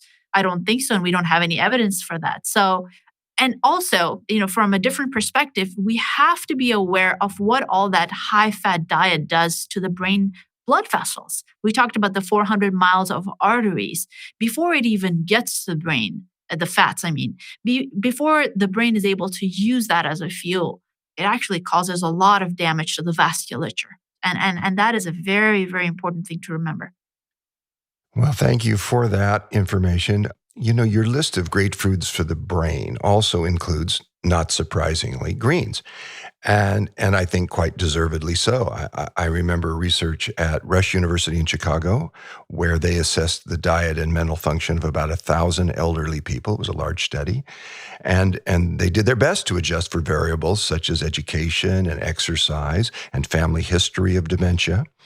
And they found that those who had regularly eaten leafy green vegetables like spinach and kale experienced dramatically less cognitive decline than those who didn't. And I'm a huge fan of eating greens for health, but even I was stunned by the findings of this study. And one researcher involved in it said it was the equivalent, referring to eating leafy green vegetables, it was the equivalent of being 11 years younger in age. Does this at all surprise you? And not at all. The brain's energy utilization creates a lot of oxidation. In fact, there's a whole theory behind the fact that the neurodegenerative processes start because of this oxidative out of control pathway, which actually starts breaking down the molecules inside the cell, and then it gets spread throughout the brain. But it starts with oxidation.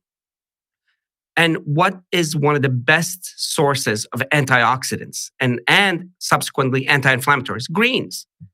Without any of the negative effects of inflammation and oxidation from other foods that we've been talking about.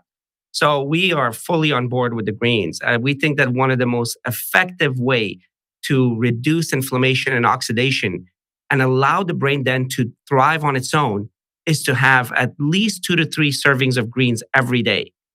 That goes so contrary to the standard American diet, where there is none. It's non-existent. It's usually meat, dairy, and cheese and processed food centered. If the audience here can just make that switch, irrespective of everything else, they will have significantly reduced their chances of developing dementia and Alzheimer's and even stroke. By eating more greens. By just eating more greens. Simple, cheap, very unexciting greens. Well, I think one of the secrets is learning how to prepare them in a way that you like, because a lot of people aren't used to eating greens, as you mentioned. They're used to eating burgers and bacon and fries and hyper palatable processed foods that have been designed to elicit our cravings. They've been designed to be high in salt and sugar and fat in such a way as to make us want more and more and more of them. That's the business model of the processed food industry. So our taste buds and our brains, to an extent, have been hijacked by those foods. We when we're used to eating ice cream, the kale can seem rather boring. But when we learn to eat healthfully, the tastes of foods that previously might have felt boring or unpleasant or just not exciting to us, I find, particularly when we learn how to cook them well, to be really good. I look forward to my greens. I eat them every day without question. I eat them almost for every meal. And I enjoy the variety of them. I mean, there's spinach and chard. There's the greens in the cabbage family, like kale and collards and arugula and broccoli and bok choy and Brussels sprouts. There are so many wonderful greens that I've come to love them. Absolutely. You're making us hungry, by the way. But I completely agree with you. And I think you are hitting a very important part of what we do every day with our patients and in our program, which is behavior modification. I trained at Columbia University for vascular neurology, and being there, it gets very depressing because you see stroke patients and people with devastating diseases coming in and out of the ICU, and all you're doing is giving them aspirin and cholesterol medication and a pat on their back and send them to physical therapy for the rest of their life because they are left with devastating paralysis. And so I went to cooking school to learn how to cook because I knew that 90% of strokes were preventable. So, when I talk with people about food, and you see their face change when you talk to them about greens and if they're not used to it. And the key thing is make it palatable. Like you said, make it delicious. So, cooking vegetables in a way to make them delicious is crucial. I think we're making a huge error of presenting these, pictures of, whole vegetables and fruits to people who don't want to eat them, who just are looking forward to their soda pops and fries and burgers. But if you create them in a way where they're delicious and they're kind of close to their comfort foods, that looks like their comfort foods, I think they give it a chance. And, it's slowly and gradually changing of their environment and getting rid of all the, hyper processed foods and allowing them to create new taste buds and a palate for whole unprocessed food is key. And I think cooks and chefs and cooking programs and all of these people that are doing amazing things on social media, they are a big part of this whole public health campaign of making people love vegetables and plants again. Well, you've certainly walked your talk here. A neurologist who goes to cooking school. That's rare, I would think. I think it was one of the best things and the most important things I've done in my life because instead of, spending time on examining and tapping their knee in that 20-minute that I have, I share recipes and I tell them, okay, did you make that green chili last week? And how did it taste? Okay, maybe we should modify the spice a little bit so you can eat more of it from here on. I think that's a lasting change that we can make in people's lives. As an extension of where Aisha comes from, I mean, she actually wrote the biggest study on stroke. The study is California Teacher Study, 133,000 people looking at diet and looking at Mediterranean diet, which is so popular now as being number one diet. And so looking at the Mediterranean diet, and we find that 44% of stroke can be prevented by just changing in diet.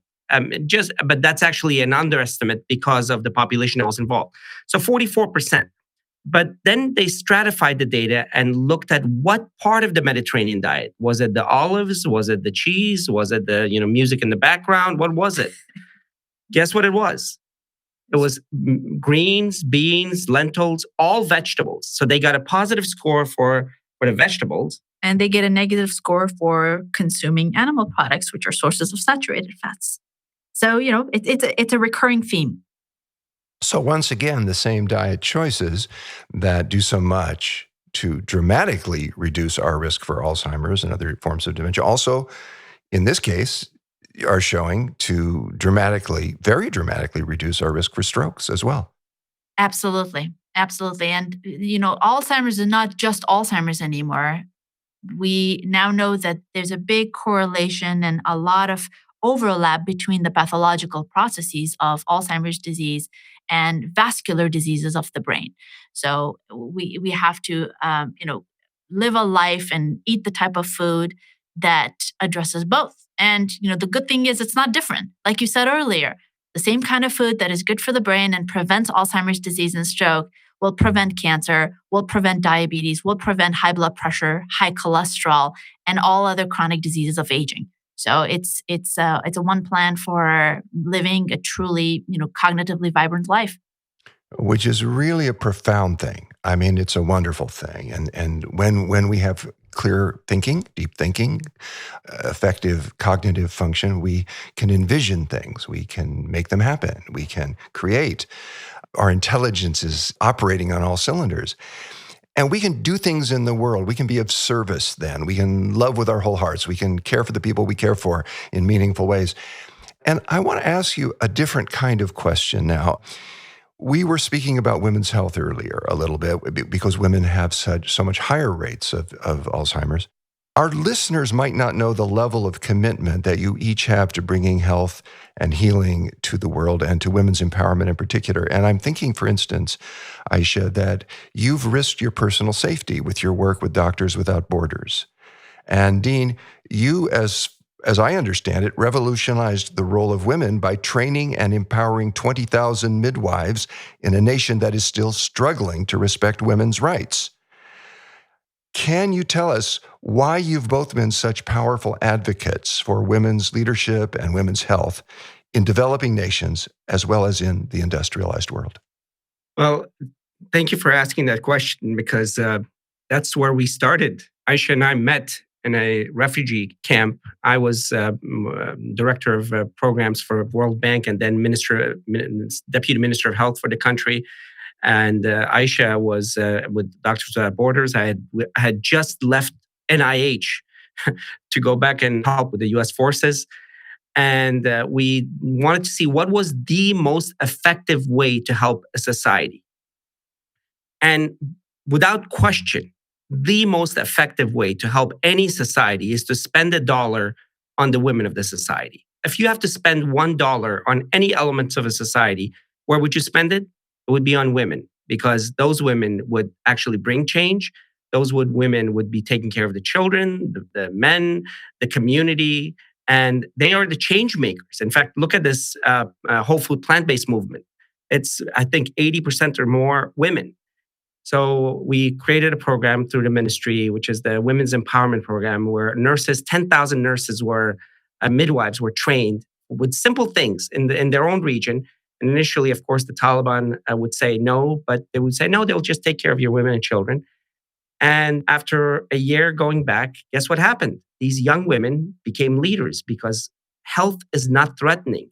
And even those men would come to them for help. And all of them became leaders.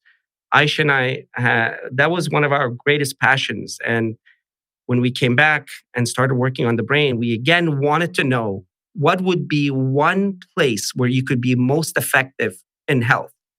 It wouldn't be the next pill. It wouldn't be the next clinical trial. It would be to educate populations about food and about lifestyle. And if we could even affect 10% of the population, especially with the fastest growing epidemic in the world, Western world, dementia and brain diseases, then we would have done way more than 100 lifetimes.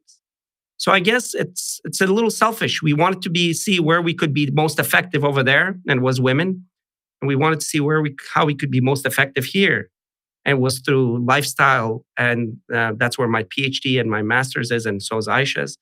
And that's where our love is in the communities and low-income communities. That's why we started the Healthy Minds Initiative. which is the whole point is everything we make goes to that, which is to raise awareness about brain health and especially lifestyle and brain health. So it's about a selfish journey of wanting to make a difference. Well, I don't know how selfish wanting to make a difference is. It certainly does feel great to be of service and to support the health of other people. Can you tell us more about the Healthy Minds Initiative? So, Healthy Minds Initiative is our non for profit organization, a 501c3 that Dean and I created. And like Dean said, the entire purpose of the Healthy Minds Initiative is to disseminate information about brain health through education, through research, and community empowerment. All of the profits of the book go into the Healthy Minds Initiative, and everything we make from our talks or any engagement goes into it. And we're very pleased that we have met so many wonderful people who are interested in the concept, and we're creating different branches in different communities that are led by the community members. And they address things such as dementia prevention, stroke prevention, depression and anxiety in the community based on their needs and based on their resources. Very excited, and if people want to know about it, we're on the web as healthymindsinitiative.org. We're very excited about this project. It's very close to our hearts. Well, thank you for that work and all the work that you're doing. Anyone who has ever seen a loved one suffer or die from Alzheimer's disease knows how devastating it is, how the disease progresses and robs the person afflicted with it of their memory, of their sense of themselves, of pretty much everything that makes us human, and takes a tremendous toll on the caregivers. The financial toll is extravagant, the emotional toll is even more so. It's a profound thing that we know how to reduce our risk for this disease by 90%. And I think that this really does merit, this fact does merit a phrase like you've titled your book, The Alzheimer's Solution. I find it stunning that the same food choices and lifestyle practices that do reduce our risk of dementia by 90% will also reduce our risk of so many other diseases and will also enhance our ability to think clearly at every stage of our lives. The benefits are tremendous. They're really wonderful. And I want to thank you, Aisha and Dean, for your outstanding work, for your profound caring for people, and of course, for being with us today. We're grateful to be here, and thank you and Ocean for highlighting the sense of urgency for this disease. It really is devastating. It's a tsunami. And the fact that we can stop it, the fact that we can prevent it is a message of hope. So thank you so much for helping us disperse this information. Thank you. We've been talking with Dr. Dean Sherzai and Dr. Aisha Sherzai, directors of the Alzheimer's Prevention Program at Loma Linda University Medical Center and authors of The Alzheimer's Solution, a breakthrough program to prevent and reverse the symptoms of cognitive decline at every age. Dean and Aisha, your message is revolutionary. It's filled with hope, and it offers tremendous opportunity to millions of people. We want to thank you for your many years of leadership, for your fabulous book, and for your partnership in the food revolution.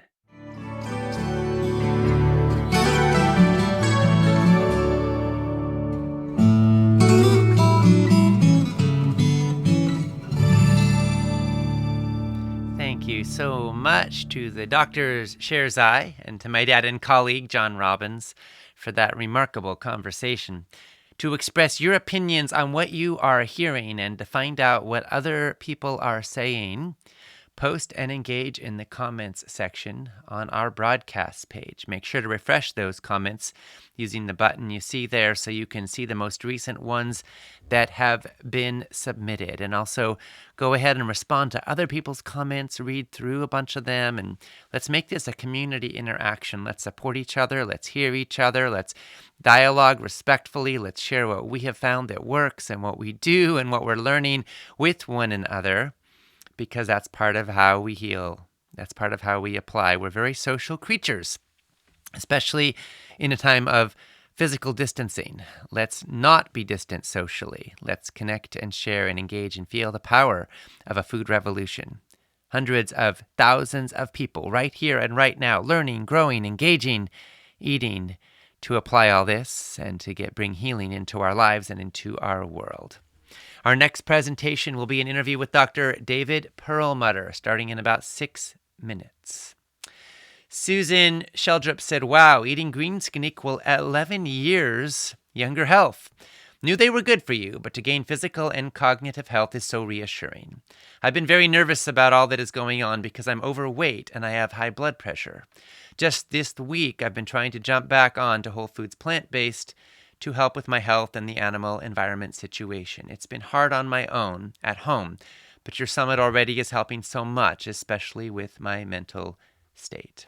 Well, Susan, I'm so glad you are here and that you're getting support here, and we're with you. It sounds like now is a great time for you to be getting this information and hopefully able to put it into action. We're cheering you on every step of the way here. And Rich asked, what is the best omega-3 supplement for vegetarians or vegans? We've been taking flaxseed oil, yet the label says it doesn't verify coverage of omega-3. And Brenda Collins asked, should I be taking algae-based DHA daily along with eating seeds, nuts, or avocado? Or is seeds, nuts, and avocado enough? Mariana said, what component is more important for omega-3, EPA or DHA? So, Anne and Brenda and Mariana and everybody else who's wondering about this, thank you for asking.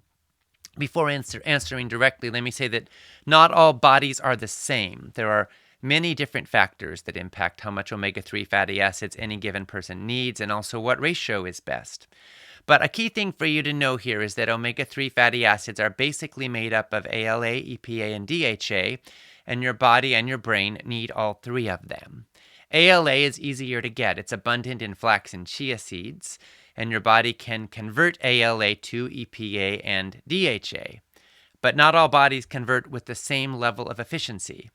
EPA and DHA are essentially only found in fish and in certain algae directly. Of course, again, your body can convert ALA to them, but direct sourcing for some people is necessary to get enough. Fish actually get them from algae. If you don't eat fish, then you may need to take an algae-based EPA or DHA supplement for optimal health.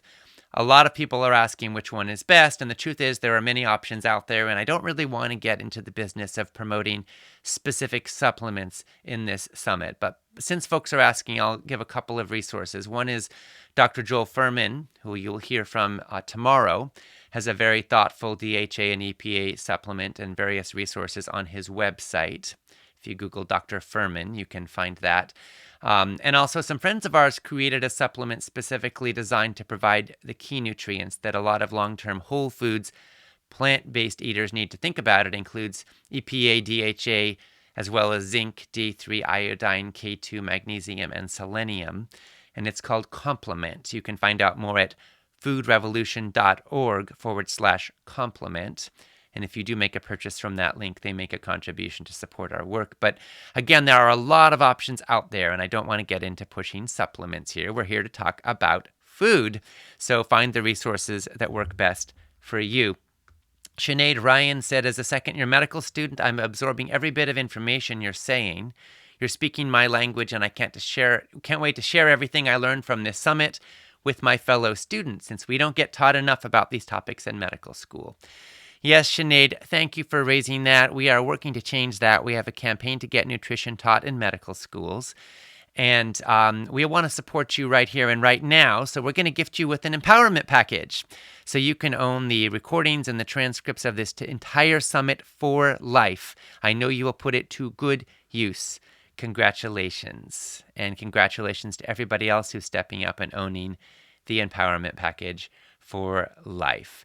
Marcia said, I have less respect for the Sherzai's work because they claim Alzheimer's can't be reversed. Haven't they heard of the work of Dr. Dale Bredesen? Well, Marcia, yes, the Dr. Sherzai are very aware of the work of Dr. Bredesen. I actually asked them about it. He's been a speaker in our past summits, and I think their core point is that at this point, including his work, which has been monumental and fabulous, There are no studies showing actual reversal of full-scale Alzheimer's. There are some studies or some research showing that people can reverse some of the symptoms early stage.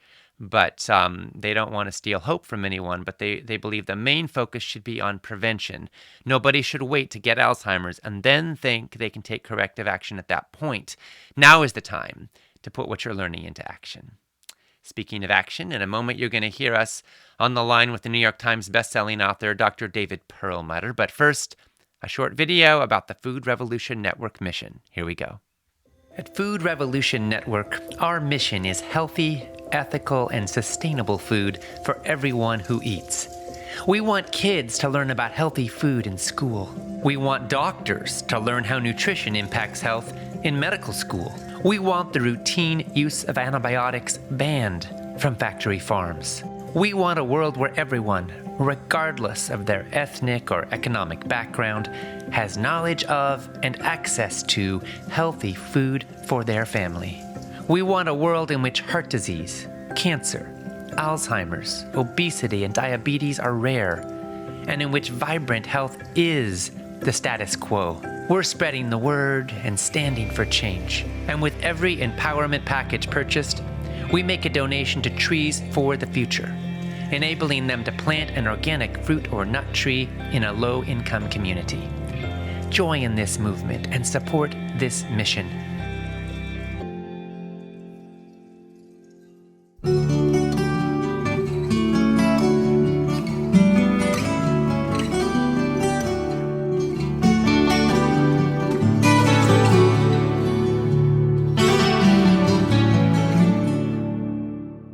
Welcome to the Food Revolution Summit, where we explore how you can heal your body and your world with food. This is Ocean Robbins, and I am joined by my dad and colleague, John Robbins, in welcoming our guest, Dr. David Perlmutter. Dr. David Perlmutter is a board-certified neurologist and 4-time New York Times best-selling author. He serves on the board of directors and is a fellow of the American College of Nutrition. Dr. Perlmutter serves as a member of the editorial board for the Journal of Alzheimer's Disease and has published extensively in peer-reviewed scientific journals, including Archives of Neurology, Neurosurgery, and the Journal of Applied Nutrition. His books have been published in 34 languages and include the #1 New York Times bestseller, Grain Brain. His latest extraordinary book, written with his son, Austin Perlmutter, MD, is Brainwash: Detox Your Mind for Clearer Thinking, Deeper Relationships, and Lasting Happiness. So now, David, my dad and I are so grateful to you for your brilliant work, and we're so glad we get to have this time with you. And now, for this interview, I'm going to hand it over to my dad, John Robbins. Well, thank you, Ocean, for that introduction. And thank you, David, for being with us once again. I'm so thrilled for this moment. And I think all of your listeners are about to understand why. Well, I'm grateful for the opportunity always to learn from you and to learn with you and to bring your wisdom and your compassion to our audience. And I want to begin today actually by congratulating you and your son, Austin Perlmutter, MD, on the publication of the beautiful book you two have co-authored, Brainwash. It's a great book. I have read every word of it. And I'm moved by how deep it goes into such important issues, and also by how rare and special it is for a father-son team to collaborate and work together in such a profound way. Who would know better than Ocean Robbins and John Robbins what it's like, father and son team, to collaborate on a project of meaning, which is, you guys showed us how it can be, and served as a terrific model for us that father and son can collaborate, and it's absolutely bi-directional. It is such an honor to be able to participate in these labors of love with someone who you love and respect, which in this case is our son, Austin. And it's been just a gift to experience this. And moving forward, we don't know what the future holds, but I think we've really broken new ground now. What this book is much more about is meaning in life, and how to achieve those important goals that we all want.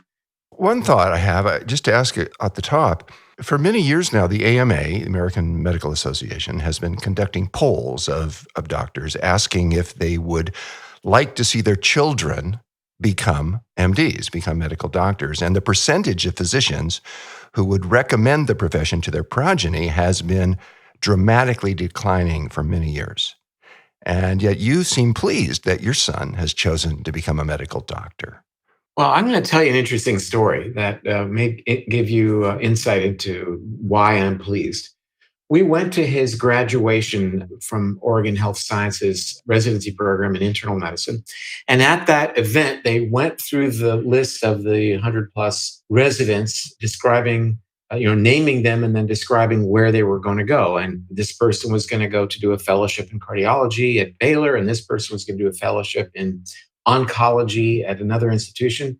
They get down to Austin Perlmutter, and they said, and Austin Perlmutter is, and they look at the card, going to pursue personal happiness. And the room was suddenly very silent, and everyone is looking at each other, and people are looking at him. And Mom and Dad, we are sitting there with the biggest smiles on our faces. I mean, what more could we ask that he would be that bold as to write that on the card in terms of what he's going to do moving forward? And so I think there is, and obviously I think there is, a way of modern day practice of medicine being joyful with what you're doing, being compassionate, being able to accomplish good things and help people in ways that perhaps are not necessarily going to be covered by the mainstream medicine intervention. Well, in pursuing happiness, he's also, you two together in your new book very clearly are helping people to find lasting happiness and deeper relationships and clearer thinking. As doctors, both of you know quite a bit about sleep deprivation. I mean, you've pointed out that medical trainees and practicing physicians often take pride in their ability to function for more than 24 hours without sleep. And some even wear their sleep deficit as though it were a badge of honor, even though, of course, not getting enough sleep contributes to all kinds of problems with memory and mood and can make us more reactive and impulsive. Now, you devote an entire chapter in your new book to the importance of sleep. Can you tell us why? Well, it's time. It is really time. You know that if you sleep 8 hours a day, then you're spending a third of your life sleeping. You don't spend anywhere near a third of your life eating, nor do you spend a third of your life exercising. And yet, they get all the attention, and yet sleep is so profoundly important. From our perspective, as it relates to writing this new book, Brainwash, we recognize that sleep is a powerful contributor to what a term we developed called disconnection syndrome. And I want to just walk you through that for a moment. We're talking about disconnecting from the prefrontal cortex, a part of the brain. I don't mean to be too technical, but there are only two parts of the brain we're going to talk about. One is this prefrontal cortex. That's the part of the brain that's involved with things like planning for the future, planning complex behavior, suppressing socially unaccepted urges, making decisions that involve considering the future consequences of these decisions. It's the area of the brain that allows us to be empathetic and compassionate. So we really want to emphasize our connection to the prefrontal cortex. And as such, when we don't get enough restorative sleep, then we tend to lock ourselves into another part of the brain and other structures. But for simplification, we're going to focus on this area called the amygdala, which is an area that plays into things like impulsivity and narcissism and short-sighted impulsive decisions, and really fosters an us versus them kind of way of looking at the world. So again, we have two areas that we'll discuss moving forward: the prefrontal cortex, which is the area behind your forehead, and the amygdala, let's say, is the area between your ears, an area between your ears. One allows us to be the human being that we want to be, and the other is, we're trying not to be. We're trying not to be impulsive. We're trying not to be so self-centered and trying not to live our lives in fear. But so many influences of our modern life are locking us into the amygdala and disconnecting us, and hence the term disconnection syndrome, from accessing this prefrontal cortex and not getting enough sleep, which is a characteristic of 1/3 of American adults, is a powerful way to disconnect us from this gift, this prefrontal cortex. So there are so many studies now, even studies that are called functional MRI scans, that demonstrate that even one night of non restorative sleep, characterized by both the architecture of the sleep and the quantity of the sleep, did you sleep enough? One night lights up the amygdala and is associated with significantly increased anxiety related responses when people are, for example, confronted by images that are not necessarily pleasant. We know that not enough sleep is strongly associated with higher levels of markers of inflammation. And, that certainly dates back to previous conversations that we have had with reference to diet, that dietary choices that are not necessarily appropriate lead to elevated markers of inflammation as well. And interestingly enough, when we eat those foods that increase inflammation, it causes us to gain weight. When we gain excessive poundage, it compromises our ability to get a good night's sleep. And that feeds in, no pun intended, or maybe intended, I don't know, feeds in again to making poor food choices. And hence we gain more weight and sleep more poorly.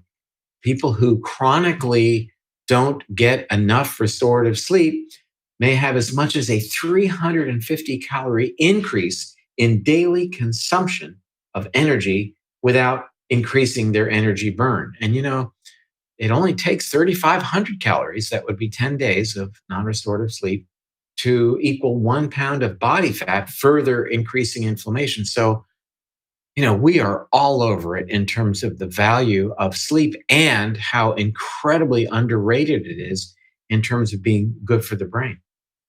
There are so many things that are important for our brain health that our society makes difficult. One of the things that makes humans unique among animals is that we have an extraordinarily large prefrontal cortex. Mammals are unique among animals in that having a neocortex in the first place, but among mammals, humans have a disproportionately large prefrontal cortex. In humans, the prefrontal cortex is about 1/3 of the neocortex. In a chimpanzee, it's about 17%. In a dog, it's 13%. David, it's clear there are many, many factors in our lives today, in our environment, in our culture, that work against us and our efforts to be happy and healthy. And there are many environmental factors that are within our control that affect the health and functionality of our brains, and in particular, our prefrontal cortex. Can you help us to better understand how it is that eating the highly processed foods and fast foods and other junk foods that make up the bulk of the standard American diet today actually cause harm to our precious prefrontal cortex? And what does that mean to our experience of ourselves and of life?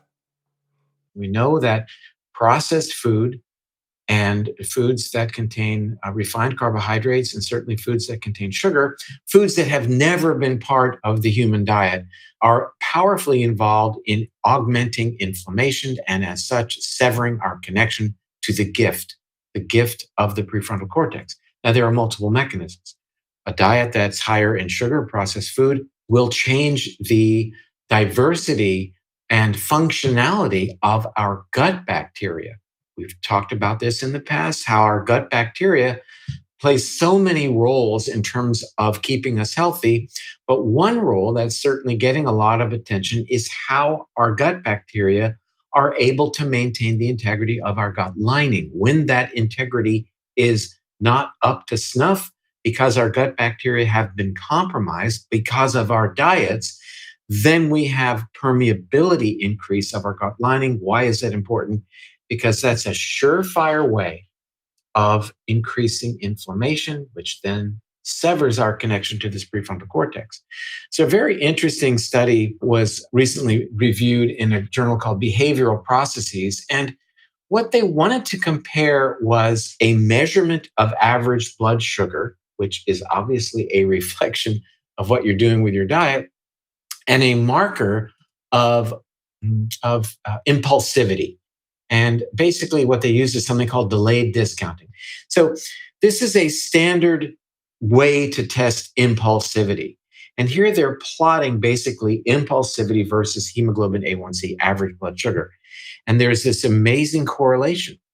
So now we've looked at blood sugar, and earlier we talked about impulsivity as it relates to the amount of sleep that we get.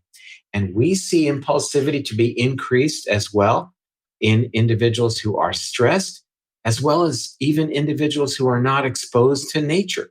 So impulsivity is not a function of the prefrontal cortex. Basically, we are looking at the role of a good night's sleep, of a diet that's lower in sugar and other inflammatory components, of getting some exercise, of getting out in nature, of stress and meditation influences on reducing our connection to the impulsivity of the amygdala and reconnecting us to the prefrontal cortex, reconnecting us to the part of the brain that allows us to be empathetic individuals. And what does that mean?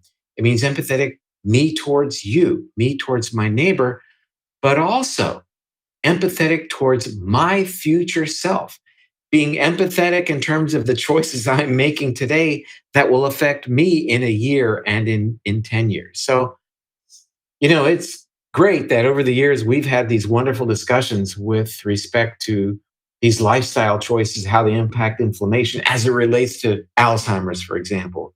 But now looking at inflammation and these lifestyle choices through the lens of our behaviors and our mood and how we view other people really has implications that are really very, very important as we move forward in time. If it's true that what we eat can diminish our ability to access the prefrontal cortex, does this mean then that when our diets are high in sugar and refined carbs and ultra-processed foods, we are literally putting ourselves at risk for becoming more narcissistic and less empathic, more fixated on immediate gratification and less patient with ourselves and others? That's exactly correct. I mean, that is one of the most central theses of brainwash, that the so-called Western diet, which I think we'd all agree is a very pro-inflammatory diet, is becoming the global diet. And as such, it is changing thoughts, emotions, and how individuals see the world around them and how they respond on a global scale. So this Westernization of the global diet is changing the mindset of people around the planet. And could it be contributing to the intense polarization and divisiveness and lack of congruence in the mind of the human race right now? Yeah, I mean, it's. I have to take a breath. That's what our conclusion was. I mean, it's certainly one of the factors. Well, David, I know that when I'm stressed, I can turn to processed foods for immediate gratification. I'm remembering times. Absolutely. Yeah, when I'm tired and underslept and maybe working too hard, and I might find myself reaching for a bag of chips. Now, in my case, they're organic and they're made with all wholesome ingredients, but they're still chips and they're still basically junk food. And David, when we reach for processed foods for the immediate gratification they provide, are we, in fact, altering our neurochemistry and programming our brains in ways that will make us crave even more immediate gratification? Absolutely. Stress immediately locks us in more to making a decision from a more primitive brain set of anatomy, including the amygdala. It is exactly why you and others do that when we are feeling stressed, when whatever may happen, that we just reach for the quick fix to satisfy that urge. And oftentimes it's through making a food choice or by whatever it is that floats your boat. It might be going online and buying something that you don't need. It might be staying up later and not being able to go to sleep and binge watching television. Whatever it is that, that impulsive activity that a person may engage to help that individual satisfy that dopamine requirement, that is what happens. But here's the problem with that. The problem is that, it's been said that the neurons that fire together wire together. And it's basically the more you do something, the more those nerve pathways get locked in and become more permanent. It's how you learn to play tennis, for example. But in this case, the more we activate these pathways, the more likely it is that we will activate these pathways and they will be used. The Dalai Lama tells us that the brain we develop reflects the life we lead. And the more we distance ourselves from the prefrontal cortex by engaging social media excessively, spending too much time online, eating these pro-inflammatory foods, not getting enough sleep, you name it, as we talk about, the more it is difficult then to make those better choices, and the more this becomes what we call a feed-forward process, that we continue to make bad choices, we continue to feel the impact of those bad choices, and things get worse and worse.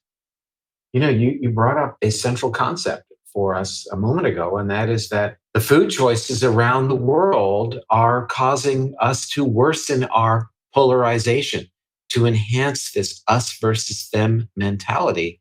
And we see where that's going. And it's why we're out there with this type of information, hoping that people can realize that we're not happy with where things are going. And it's time to make some changes.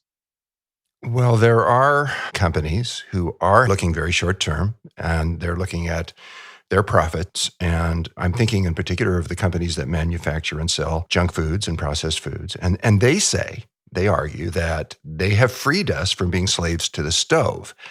But Michael Moss, author of the groundbreaking book Salt, Sugar, Fat, says that the salt, sugar, and unhealthy fats that these companies have used to free us from the stove are not nutrients so much as weapons. Weapons they deploy, he says, certainly to defeat their competitors in the marketplace, but also to keep us coming back for more and more and more. David, does this mean that foods have actually been designed to make us crave ever more of what is harming us and what is dividing us? Yes, by and large, that is true. 68% of the 1.2 million foods sold in America's grocery stores have added sweeteners. And that's because, just like you say, it keeps us coming back for more. And, that is a powerful hack. It's a hack into a survival mechanism that we all have. We all have a sweet tooth, can't deny it. The reason is that the sweet tooth allowed our forebears to identify foods that were basically safe to eat, foods that were at their highest level of nutritive value, and foods that would stimulate insulin production, which then led us to make more and store more body fat so we could survive during times of caloric scarcity. That's the hack. It's so clear that it's happening. It's happening online, though, as well. We are being hacked into, being presented with information that says that we don't measure up in one way or another, and instantly something appears while we're online that is a quick fix that might help us feel better about things, that is somehow interestingly cultivated to really appeal to us, or a YouTube feed that, interestingly enough, that next YouTube video happens to be something that we are interested in. That's obviously not by accident. So, this clickbait that is so pervasive on our digital experiences is like the food. It is designed to capture our ability to make good choices and is enhancing disconnection syndrome. So for us, job one is to call it out. Job one is to call out exactly what you just presented, that our food has been manipulated to keep us coming back for more, that our digital experience is a powerful hack manipulated to lock us into making wrong choices, that this mentality that to be more productive, you've got to stay up late, get up early, not get a good night's sleep because your coworkers are staying up and burning the midnight oil and are going to get ahead of you. That's a mentality that does not serve us well. So, our mission is first to identify that this stuff is going on, call it out so people will recognize it, and then present ways to offset these extremely powerful hacks into our ability to connect to that part of the brain, the prefrontal cortex. When I hear your phrase disconnection syndrome, I'm remembering a recent survey that I saw that found that 42% of the time that Americans are awake, that's nearly half of the time they're awake, they are looking at a television or a smartphone or a computer or a tablet or some other device. And this means that the average person is spending nearly 7 hours of every single day staring at a screen. You quote the former head of Google's web spam team, Matt Curtis, who says that when you've got 5 minutes to fill, Twitter is a great way to fill 35 minutes. It's very seductive. We all know that to be true. And, Tristan Harris, former Google designed ethicist, said that once you know how to push people's buttons, you can play them like a piano. That's scary kind of language. We know that globally, 6% of people who are online qualify as having what is called internet addiction. And addiction is something that is severely stressful, that has an impact on a person's productivity and has an impact on that individual's loved ones. That is 250 million people. That's 5 times the population of England. We know that these individuals have twice the risk of suicide as others. And if they happen to be under 18 years of age, that risk is quadruple. There are brain changes in these individuals, decreased size of their corpus callosum. That is what connects the left and right hemispheres to each other. When you spend, as you well quoted, up to 7 hours a day in front of one screen or another, we like to tell people that, when you're doing one thing, you're not doing something else. And therefore, when you're spending that much time in front of a screen, you're not connecting with people in a real way. You're not exercising. You're not preparing your food. You're not experiencing the benefits of nature. There's a lot of good things that need to go on in your day-to-day experience that you're missing out on because of your dedication to screen time. And there are people profiting from our addictions to screen time. We can get addicted to so many things that are harmful. A lot of us suffer from cravings for foods that aren't good for us.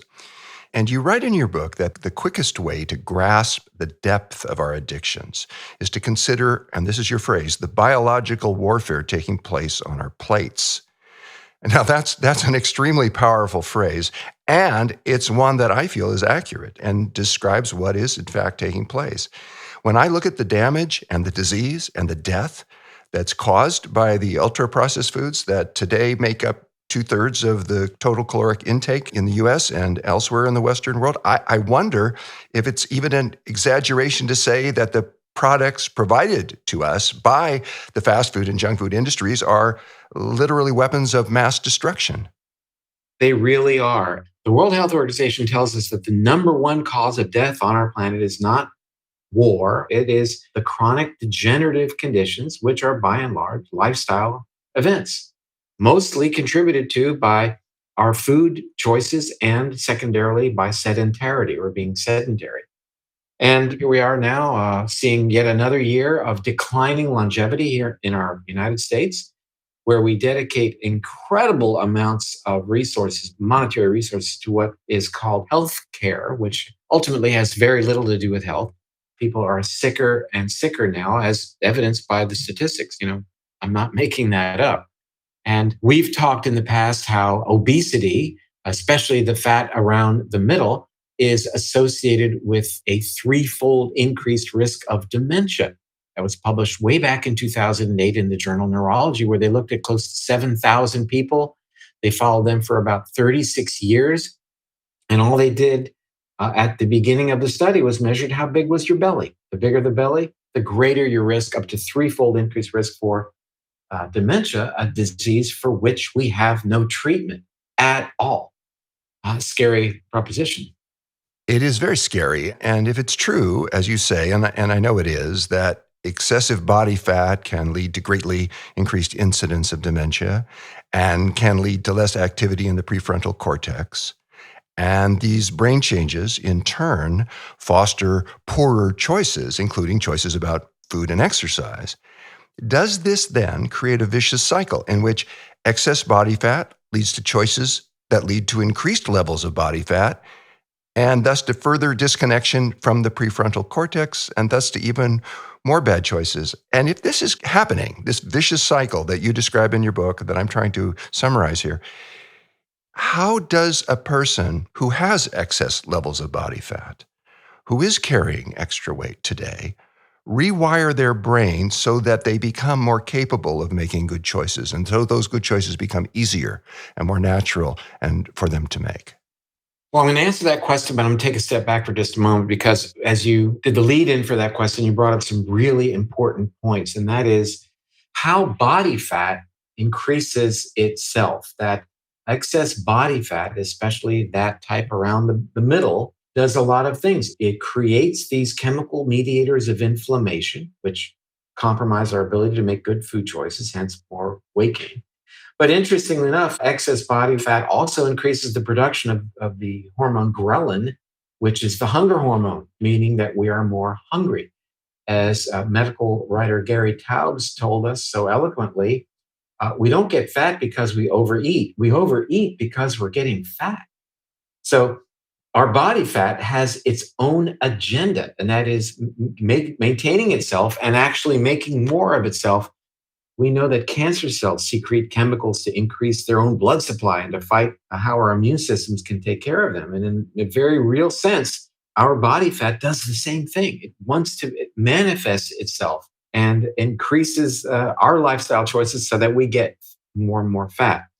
So at the heart of the actionable material here is, what can we do to tap in, even briefly, to that prefrontal cortex so that we can make better decisions as it relates to the food choices that we make? How can we distance ourselves from that impulsivity center or multiple areas of the brain that cause us to make those bad food choices? And it's very clear that we can get onto this carousel at many different points, and the outcome is going to be positive.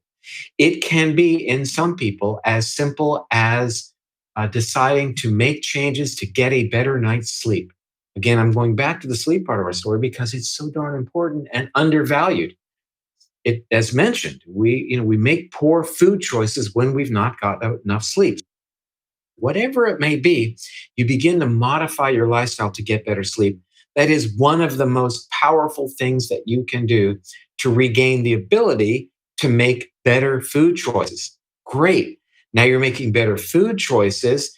You're reducing inflammation. Now you've got two cards in your hand that you can play. Now your ability to make better decisions has been amplified.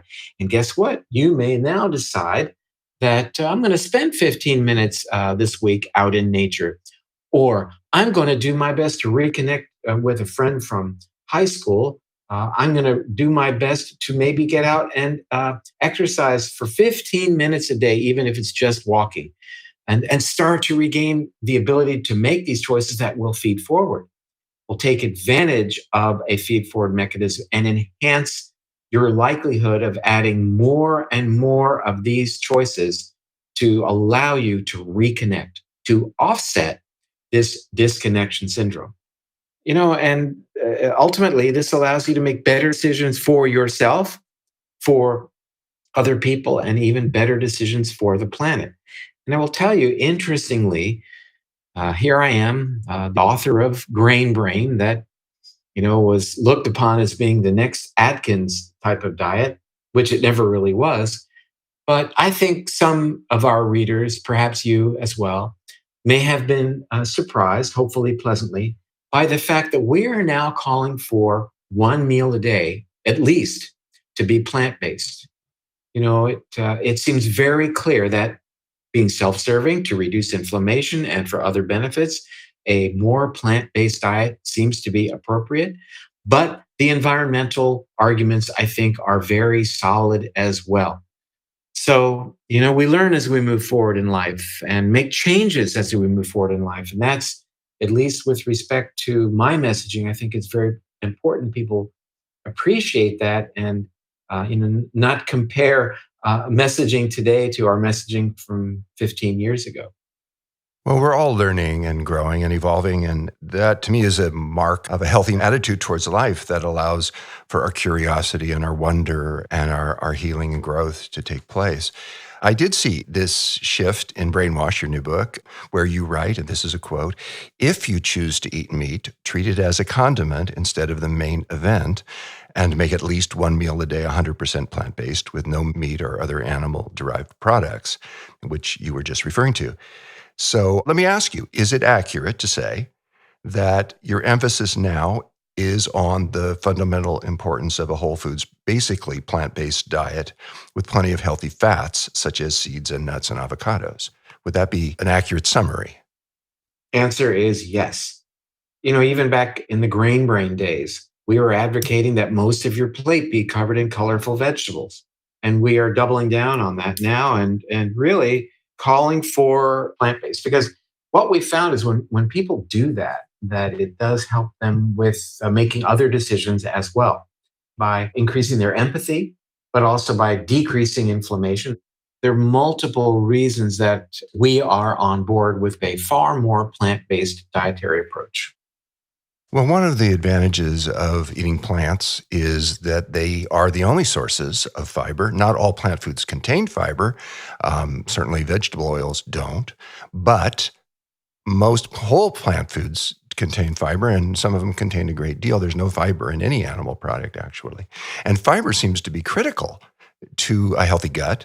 And a healthy gut seems to be critical not only to reducing inflammation throughout the body, but to the health of every organ system that we have. I see the deficiency in fiber intake that characterizes the modern diet as one of the big problems because it leads to an unhealthy gut. It leads to a lack of diversity in the microbiome. It leads to inflammation and oxidative stress. It leads to a leaky gut. It leads to all kinds of neurological problems. It leads to difficulties with mood and unhappiness and depression. And there's so much to be gained by eating healthfully, eating whole foods, essentially, or totally plant-based diet that I'm doing this to help people know that. And I'm really, really glad that you're along with us because you have so much to offer in terms of helping people understand the choices they can make and how to eat more healthfully and how to live more healthfully so their brains are protected, so their guts are diverse and alive and replenished. And so the microbes in their microbiome have the nutrients they need. And I applaud you for that.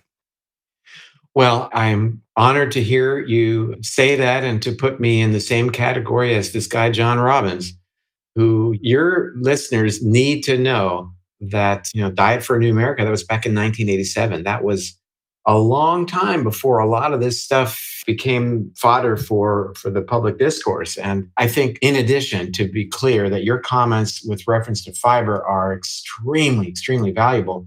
I'd like fiber to be listed as the fourth macronutrient. You can't really do that because, by definition, it's carbohydrate. Therefore, it falls under the banner of carbohydrates. And that's unfortunate because I think that there needs to be a real good delineation between the simple carbs and the complex carbohydrates. That's so important. And studies that look just at carbs versus fats versus protein, I think, miss the mark because of that lack of consideration of that important distinction. But again, our modern American diet is maybe 10 to 15 total grams of fiber in a given day, where it's been estimated that our ancestors would have as much as 100 grams of fiber consumed each day. And we used to look upon fiber as kind of the neutral part or the throwaway part when you had a vegetable juice. We now recognize that it is vitally important for the health and the metabolic activity of our gut bacteria, whose jobs are manifold, including, as you mentioned, maintenance of the gut lining, but also manufacturing B vitamins, manufacturing of our neurotransmitters, manufacturing of chemicals called short-chain fatty acids that do what? They change our gene expression. So now I've just drawn this relationship between the foods that we eat and the expression of our DNA, the gift from mom and dad and all who have come before. And that is mediated by our gut bacteria. So when we look at our food choices through the lens of how happy or sad our gut bacteria are going to be, I think it really is a very different perspective that people may not have necessarily embraced over the years, but is absolutely front and center these days. That's for sure. It is. And, one of the things that I appreciate, one of the many things that I love about your work is that you help us to appreciate life and to understand what an incredible gift we have been given in the human brain. It's a 3-pound roughly organ with a consistency, I'm told, of something like custard or tofu. And it happens to contain more connections in those 3 pounds than there are stars in the known galaxy. And you write that the human brain creates our entire experience of life and is constantly helping us to make sense of an unbelievably complicated and ever-changing world. And I find it astounding that just sitting quietly, doing nothing, your brain churns through more information in 30 seconds than the Hubble Space Telescope has processed in 30 years. And a morsel of cortex, the size of a grain of sand, can hold 2,000 terabytes of information, which is enough to store all the movies ever made and then some. And if the human brain is not the most extraordinary thing in the universe, then we certainly have some wonders yet to find. If we can appreciate, and you help us to do this, the magnificence and really the awesome wonder of the human brain, we're taking a step towards taking care of it so that it can take care of us, so we can take care of life. Very well said. Henry David Thoreau, great quote. Discrimination is the precious capacity to see the difference between what is pleasant for the moment and what is fulfilling always. Today, we are surrounded by a bewildering array of glittering lifestyles and models of behavior, most of which deliver just the opposite of what they promise. I think this is about getting away from the impulsive momentary decisions and recognizing the value of those decisions that look at the future and can engage our brains for the process of empathy. And the empathy means, well, I might feel your pain, John, if you stub your toe, but it also means looking at the world or embracing the idea that you have different views and I'm going to be with those views. I'm going to embrace those views, try them on and see how that feels. And as it is with our gut diversity, so it is with ideology. We have to embrace diversity, and that's how we can make progress. Because if everybody locks into their position, there'll be no sharing of information. We will not make progress. We've got to embrace diversity. Diversity begets resilience. We know that in the gut bacteria. We know that in the flora and fauna in the Amazon. And we know that as it relates to human beings, that we become more resilient as a species, the more we embrace the differences that we all manifest, as opposed to locking into our own ideology. You and I had different viewpoints 20 years ago, and look where we're going today. We're spending time being with each other's thoughts. Here I am talking about a more vegetarian-based diet, which you've been talking about for an awful long time. And that's what progress is all about. And that's a very important part of empathy that is fostered as we reconnect to the prefrontal cortex. So if you want to gain back that ability, you got to pay attention to your food and your sleep and your meditation and your time out of doors and your exercise, just important entrance points. Yes, they are. And I'm thinking of a series of studies that took place in the 1980s in which they removed chemical additives and reduced the sugar in the diets of juvenile delinquents. These are kids who were in trouble. And overall, there were more than 8,000 young people in 12 juvenile correctional facilities who were involved in these studies. And what they found was when they instituted these nutritional changes, deviant behavior fell by almost half, actually overall 47%. Let me give an example. In Virginia, there were nearly 300 young males at a detention facility that was housing particularly hardened adolescents. And these young guys were put on a diet for 2 years that reduced sugar and removed the chemical additives. And during that time, the incidence of theft dropped 77%, insubordination dropped 55%, hyperactivity dropped 65%. And when several thousand youths in Los Angeles County probation detention halls were put on a similar diet, there was a 44% reduction in problem behavior and suicide attempts. So it seems to me that there are mechanisms by which eating more healthfully can make a great difference in the lives of young people who are having trouble with impulsivity and making good choices. And by extension, can help all of us to realize where we have some leverage too in becoming more of the kind of human beings that we want to be. Would you agree? Without a doubt. We are just really at the beginning of embracing the notion that food choices affect mood and behavior. The point is that our adults around the world are absolutely, as you insinuated, at risk for modifications of mood and behavior based upon poor food choices. And poor food choices are augmented when there's poor food quality availability. And that gets back to who's perpetrating this. And these are these global multinational corporations that are creating these so-called foods and then perpetrating them on the global population. What we do is what you do. We just we raise our small voices and hope that some will listen and try to right the ship as best we can, because it's clear from the interventional studies that when you change diets, and these are, again, getting back to the adolescent male studies, when you change their diets in an interventional way, you can change their behaviors. And that's powerful medicine, but it's not patentable. Well, I love, David, how dedicated you are to helping us to look upon ourselves and our neighbors and the planet and all the life it holds in a better way, because you're helping us to find genuine joy and connection and wellness, even while we're living in a culture that sometimes seems hell-bent on instant gratification. And you're exposing the mental hijacking that's undermining all of us. And you're helping us to think more clearly, to strengthen our bonds with other people, and to develop truly healthy and life-giving habits. And I love that you do that, and I love how you do it. And it's always a joy to talk with you. And I want to thank you for your dedication, your hard work, your expertise, your relationship with your son, your caring, and of course, for being with us today. John, let me say that I know that this is not our last time together. And I look forward absolutely to our next time together, because things are changing. And, I thank you for two things. First, for your hard work over these decades in bringing our awareness to ideas that are important, albeit originally unpopular.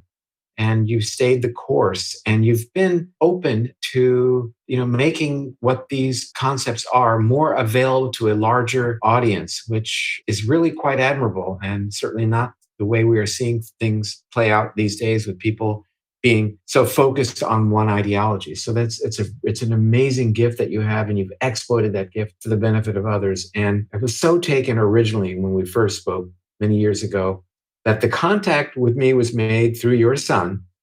And I didn't realize at that point how that could look, and now I'm in the middle of that relationship in working for the betterment here with Austin. And so kudos to you, and thanks to you for revealing that to me so many years ago. Well, thank you, David. Well, thank you, David. It is indeed such a privilege to work cross-generationally. I think it takes all of us to build this revolution. We've been talking here with neurologist Dr. David Perlmutter, co-founder and president of the Perlmutter Brain Foundation and best-selling author of many books, including Brainwash, Detox Your Mind for Clearer Thinking, Deeper Relationships, and Lasting Happiness. David, your research and your wisdom are helping all of us move towards healthier brains and towards more happy and satisfying and fulfilling lives. We are so grateful for your wisdom, for your research, for your wise counsel, and for your partnership in this food revolution. And Ocean, thanks again to you. These times are precious and sacred, and I'm so grateful. Thank you. Thank you, David.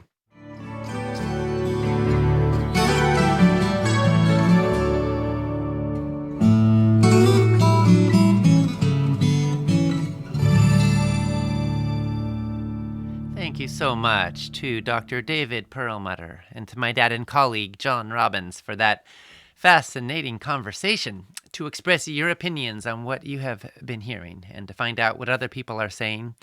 Post and engage in the comments on our broadcasts page. Make sure you refresh those comments using the button that's provided there so you can see the most recent ones that have been submitted. Engage, share, keep this going and growing, keep the conversation flowing. Heather Davis said, I'm impressed with the lineup of so many MDs at this summit at a time when we are inundated by opinions of politicians, reporters, and neighbors speculating on medical things. Thank you for offering this program. Yes, Heather, thank you so much for tuning in and learning. There are 17 MDs in this summit. Truth be told, there are a lot of wise, brilliant, insightful people participating in this summit.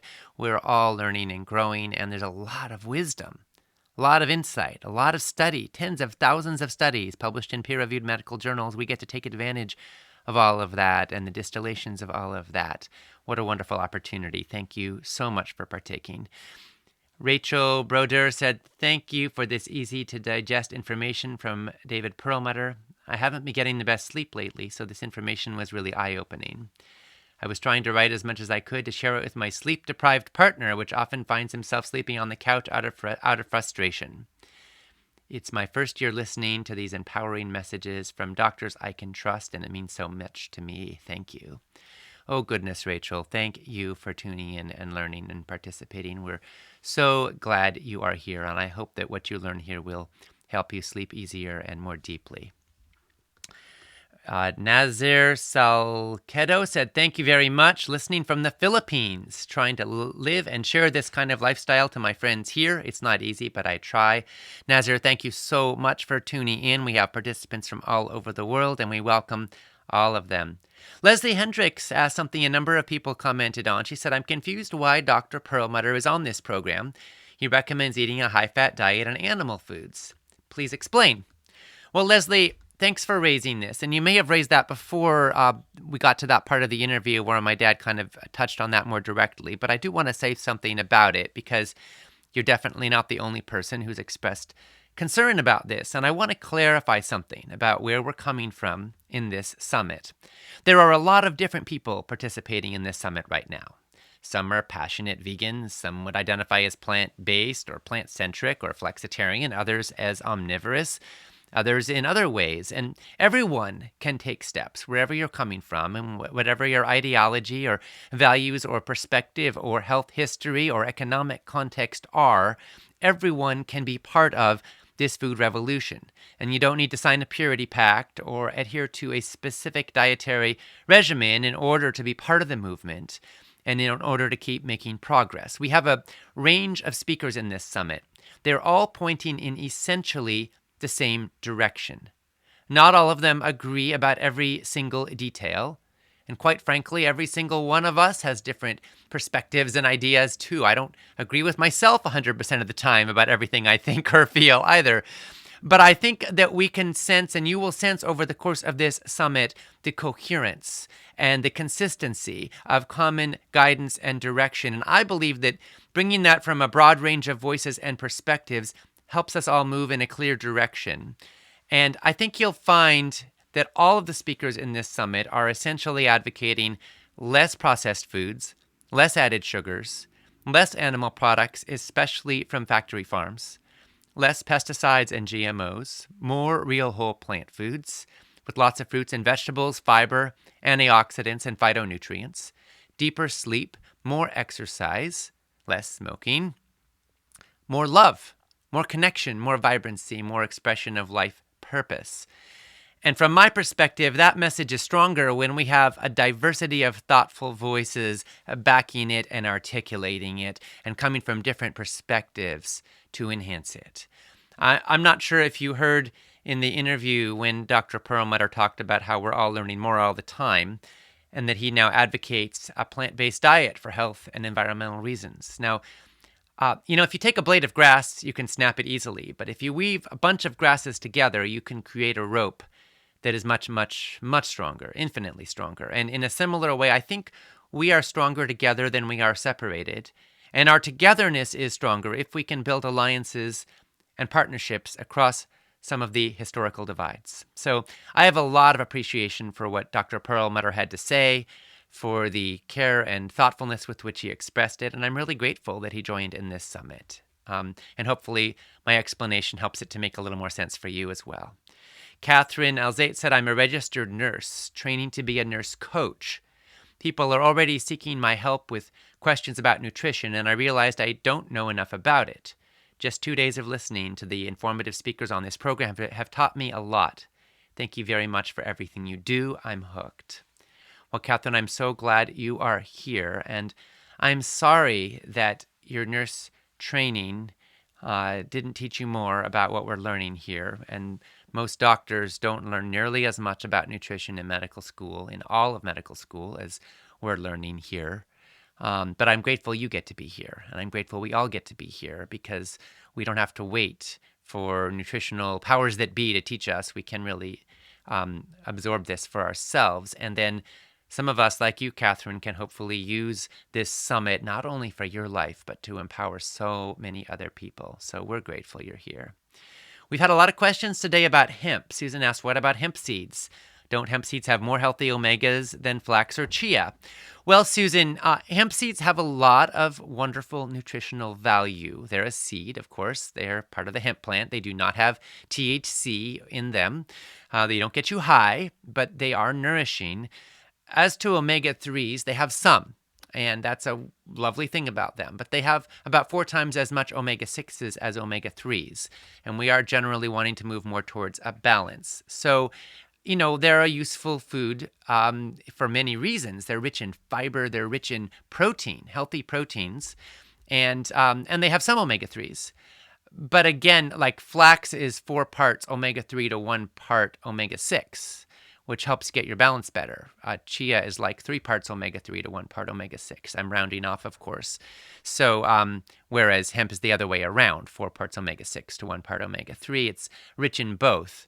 And ultimately, most of us are getting too much omega-6 and not enough omega-3. So I wouldn't say that's a primary reason to eat hemp, but I do think that hemp seeds can be a wonderful part of a balanced, healthy diet for most people. We had a lot of questions about decaf versus caffeinated coffee, some people being concerned about ability to tolerate coffee, of course, it having a lot of caffeine. We're hearing about how coffee can be beneficial in preventing Alzheimer's and supporting brain health, but what about the caffeine and those who can't tolerate it? Well, as in all things, listen to your own body. Not all people respond to caffeine in the same way. Some people can drink a cup of coffee before bed and sleep like a baby. Other people, if they have a cup of decaf in the morning, they'll be up all night.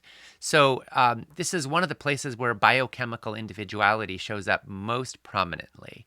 And the key take home is listen to your body and learn from your own experience. People who do drink more coffee tend to develop tolerance to the caffeine, which means they can drink more of it without being affected by it very much. Some people love the feeling that the caffeine gives them. Other people, frankly, hate it. It makes them feel jittery and weird. So again, listen to your body and experiment. And if you want to go with decaf, it has about 75% of the antioxidants of regular coffee, which is still a lot. And the Swiss water process is the least chemical based and probably the safest form of decaf out there. So if you can get decaffeinated coffee made with the Swiss water process, that's probably the best. And go for organic and fair trade as much as possible when you consume coffee because, number one, there's a lot of pesticides used in coffee production, but also in terms of treatment of workers and treatment of the environment, there's a big difference there. And I personally do not want to consume foods that are made in ways that are exploitive or disrespectful to the humans who brought them to me. And so from my perspective, or animals, if there are animals involved. So when it comes to coffee, I choose to support fair trade if I'm going to drink coffee.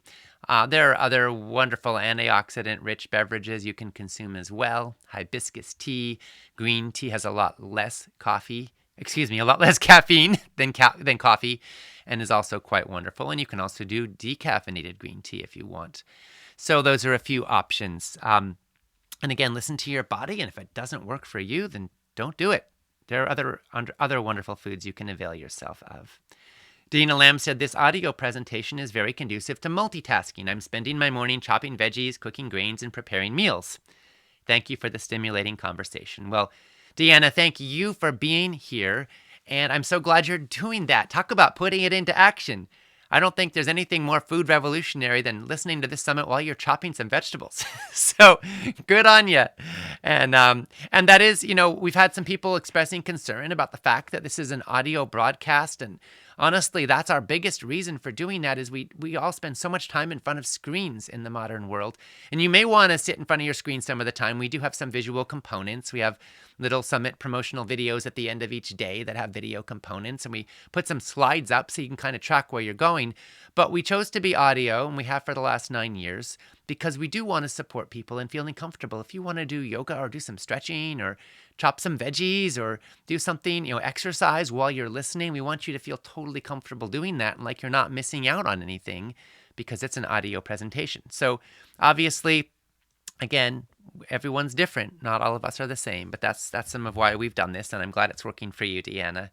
We heard from Paulina, who said, thank you, Ocean, for orchestrating these live events, and thank you, John Robbins, your dad, who's an incredible interviewer, creating fascinating conversations. What a voice. Thank you to all the specialists thus far, all amazing presenters. As a professional in the sciences, I'm incredibly grateful and thankful that all this information is being disseminated worldwide. Anyone can connect from anywhere. What an amazing opportunity. These are the kind of efforts that will help change the world and evolve to a better future, a more sustainable one. Thank you very much. Well, Paulina, thank you so much. We're so grateful you're here. And for everybody who is here, keep spreading the word. Tell your friends, family, and community. They can go to foodrevolutionsummit.org to sign up for free. We're just thrilled to be able to share this with hundreds of thousands of people, and we hope the ripples will reach millions of people, and we invite you to be part of spreading the word with us. Tom said, my power just went out. Glad I bought the empowerment package where I can listen to this later. Such great info. Well, Tom, I'm glad you got it too, and you can listen later. And I want to thank you for your trust in us and your investment. Part of the reason we're able to produce all of this and create it all and share it with the world for free is because of people like you who choose to own it for life with the empowerment package, which is part of what enables us to sustain and carry on with this work and spread it super, super widely. So thank you to all of you who are able, who are doing so. And of course, for everybody who is just listening for free, please don't feel guilty in the slightest. We are thrilled you are here, and we're so happy to share this with you. Elise Johnson Stanford said, this is my first Food Revolution Summit. It's so inspiring. Ocean, I recently finished your wonderful book, 31-Day Food Revolution.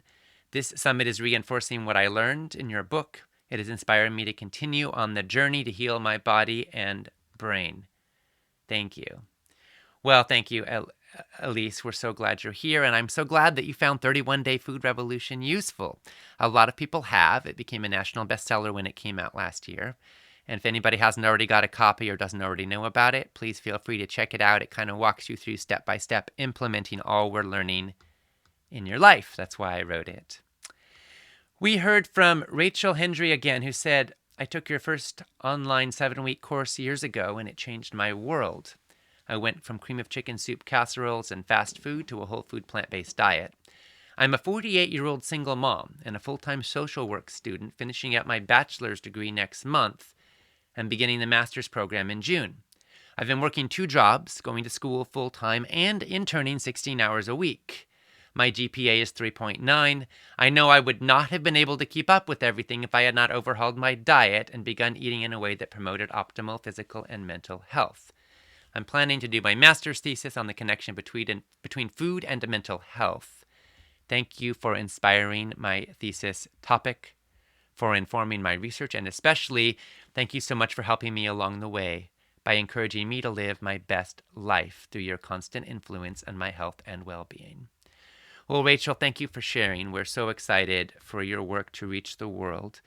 And it sounds like a lot as a single mom at age 48, handling all of these things. And we want to make it a little bit easier for you. So we're going to gift you with an almond cow. Almond cow is a homemade nut, and you can make all kinds of milks with it. Almond milk, oat milk, rice milk, quinoa milk. You can also make soy milk. And it makes it super, super simple. You just soak the goodies, whatever the base is, and then add them in, and it does it all for you, and you get piping hot, delicious milk on the other side. It's very popular, and Almond Cow is the company that makes it, and they have offered to gift several of their products for us to give away during this summit. So our team will follow up with you. Make sure you check your Facebook messages for any message from our team with instructions, and we're so happy to gift that to you. We also heard from Fran Matula Caudron, who said, I'm an elementary school teacher in northern Alberta, Canada. 70% of my school population of 600 students are First Nations Indigenous background. Type 2 diabetes is rampant in our area, and many of my 10 and 11-year-old students have very poor eating choices and habits. Your information is invaluable to me as an educator of the next generation. Thank you, thank you, thank you for your commitment to all people, regardless of socioeconomic status and zip code. You're a blessing to all of us. Oh my goodness, Fran, thank you for doing this work and helping a community, that the community you're helping, and supporting that community, and hopefully bringing some awareness around healthy food into a community that really needs it. And we want to help make that easier for you. So we're going to gift you with an empowerment package. You'll have the MP3s and the transcripts of the entire summit for life, and as well as all the bonuses, and that will hopefully make it easier for you to be a healthy servant in the community you serve, and also an advocate and support and resource to the children and their families in your community. Blessings to you as well, and I hope this is support to you, and again, our team will follow up with you. We heard from Amanda Luke, who said, this is my first year listening, and I'm learning so much. I'm overweight, I have high blood pressure, teetering on diabetes. I know I need to change my diet. I'm looking for good tips on how to do so. But really, it's so much more than that. I'm also concerned with factory farms and healing the earth. Thank you so much for this great program.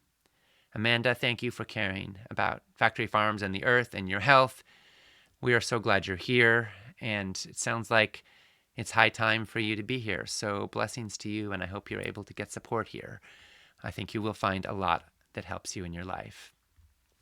And now it's time to introduce our recipe of the day, which is blueberry chia porridge. It's created with love, I know, because I created it. It's one of my favorite breakfasts. It's a great way to start the morning because it's packed with fiber, omega-3 fatty acids, and blueberries, which are incredible for your brain. And so I think this will tie in very nicely to today's themes. And you will find that on the broadcast page. There's a link right there if you want to follow along throughout this summit and make the recipe of the day each day. More power to you. This is one you'll probably want to make today and then eat tomorrow morning for breakfast, most likely, because it soaks, as you'll see. So as soon as we wrap up all of today's presentations, they'll be on replay for the next 21 hours, and you'll find the summit replays at foodrevolutionsummit.org/replays. Also, starting in about an hour, we'll be posting today's daily wrap. This is a brand new thing we're bringing in this year for the summit. Every day, my dad and colleague John Robbins and I are joining with cardiologist Dr. Joel Kahn, and we're discussing the day's presentations, what we learned, what we thought of them, what we took out of them, top highlights, top reflections, and what we think you need to know, or what you think you might want to really underline as you're absorbing it all.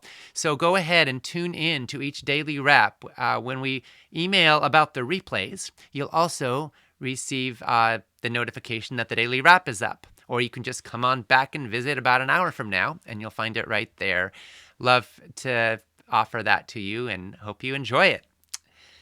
Again, to express your opinions on what you're hearing so far in this summit, and to find out what other people are saying, post and engage in the comments section on our broadcast page. Make sure you refresh those comments so you can see the latest ones that have been submitted. And you can also join in the conversation on our Facebook page at facebook.com/Food Revolution Network. We are seeing such an extraordinary response to this summit so far, and I want you to know you are part of a global community of hundreds of thousands of people who are stepping up and learning and growing and participating, and we're sending our love to all of you. Come on back and join us tomorrow at 11 a.m. Eastern Time, 8 Pacific, 3 p.m. GMT for Cancer, How You Can Promote Health in Every Cell. We're going to have some extremely powerful presentations from Dr. Christy Funk on the ultimate cancer-kicking diet, Chris Wark on how to eat to beat cancer, and Dr. Joel Furman on eating for life.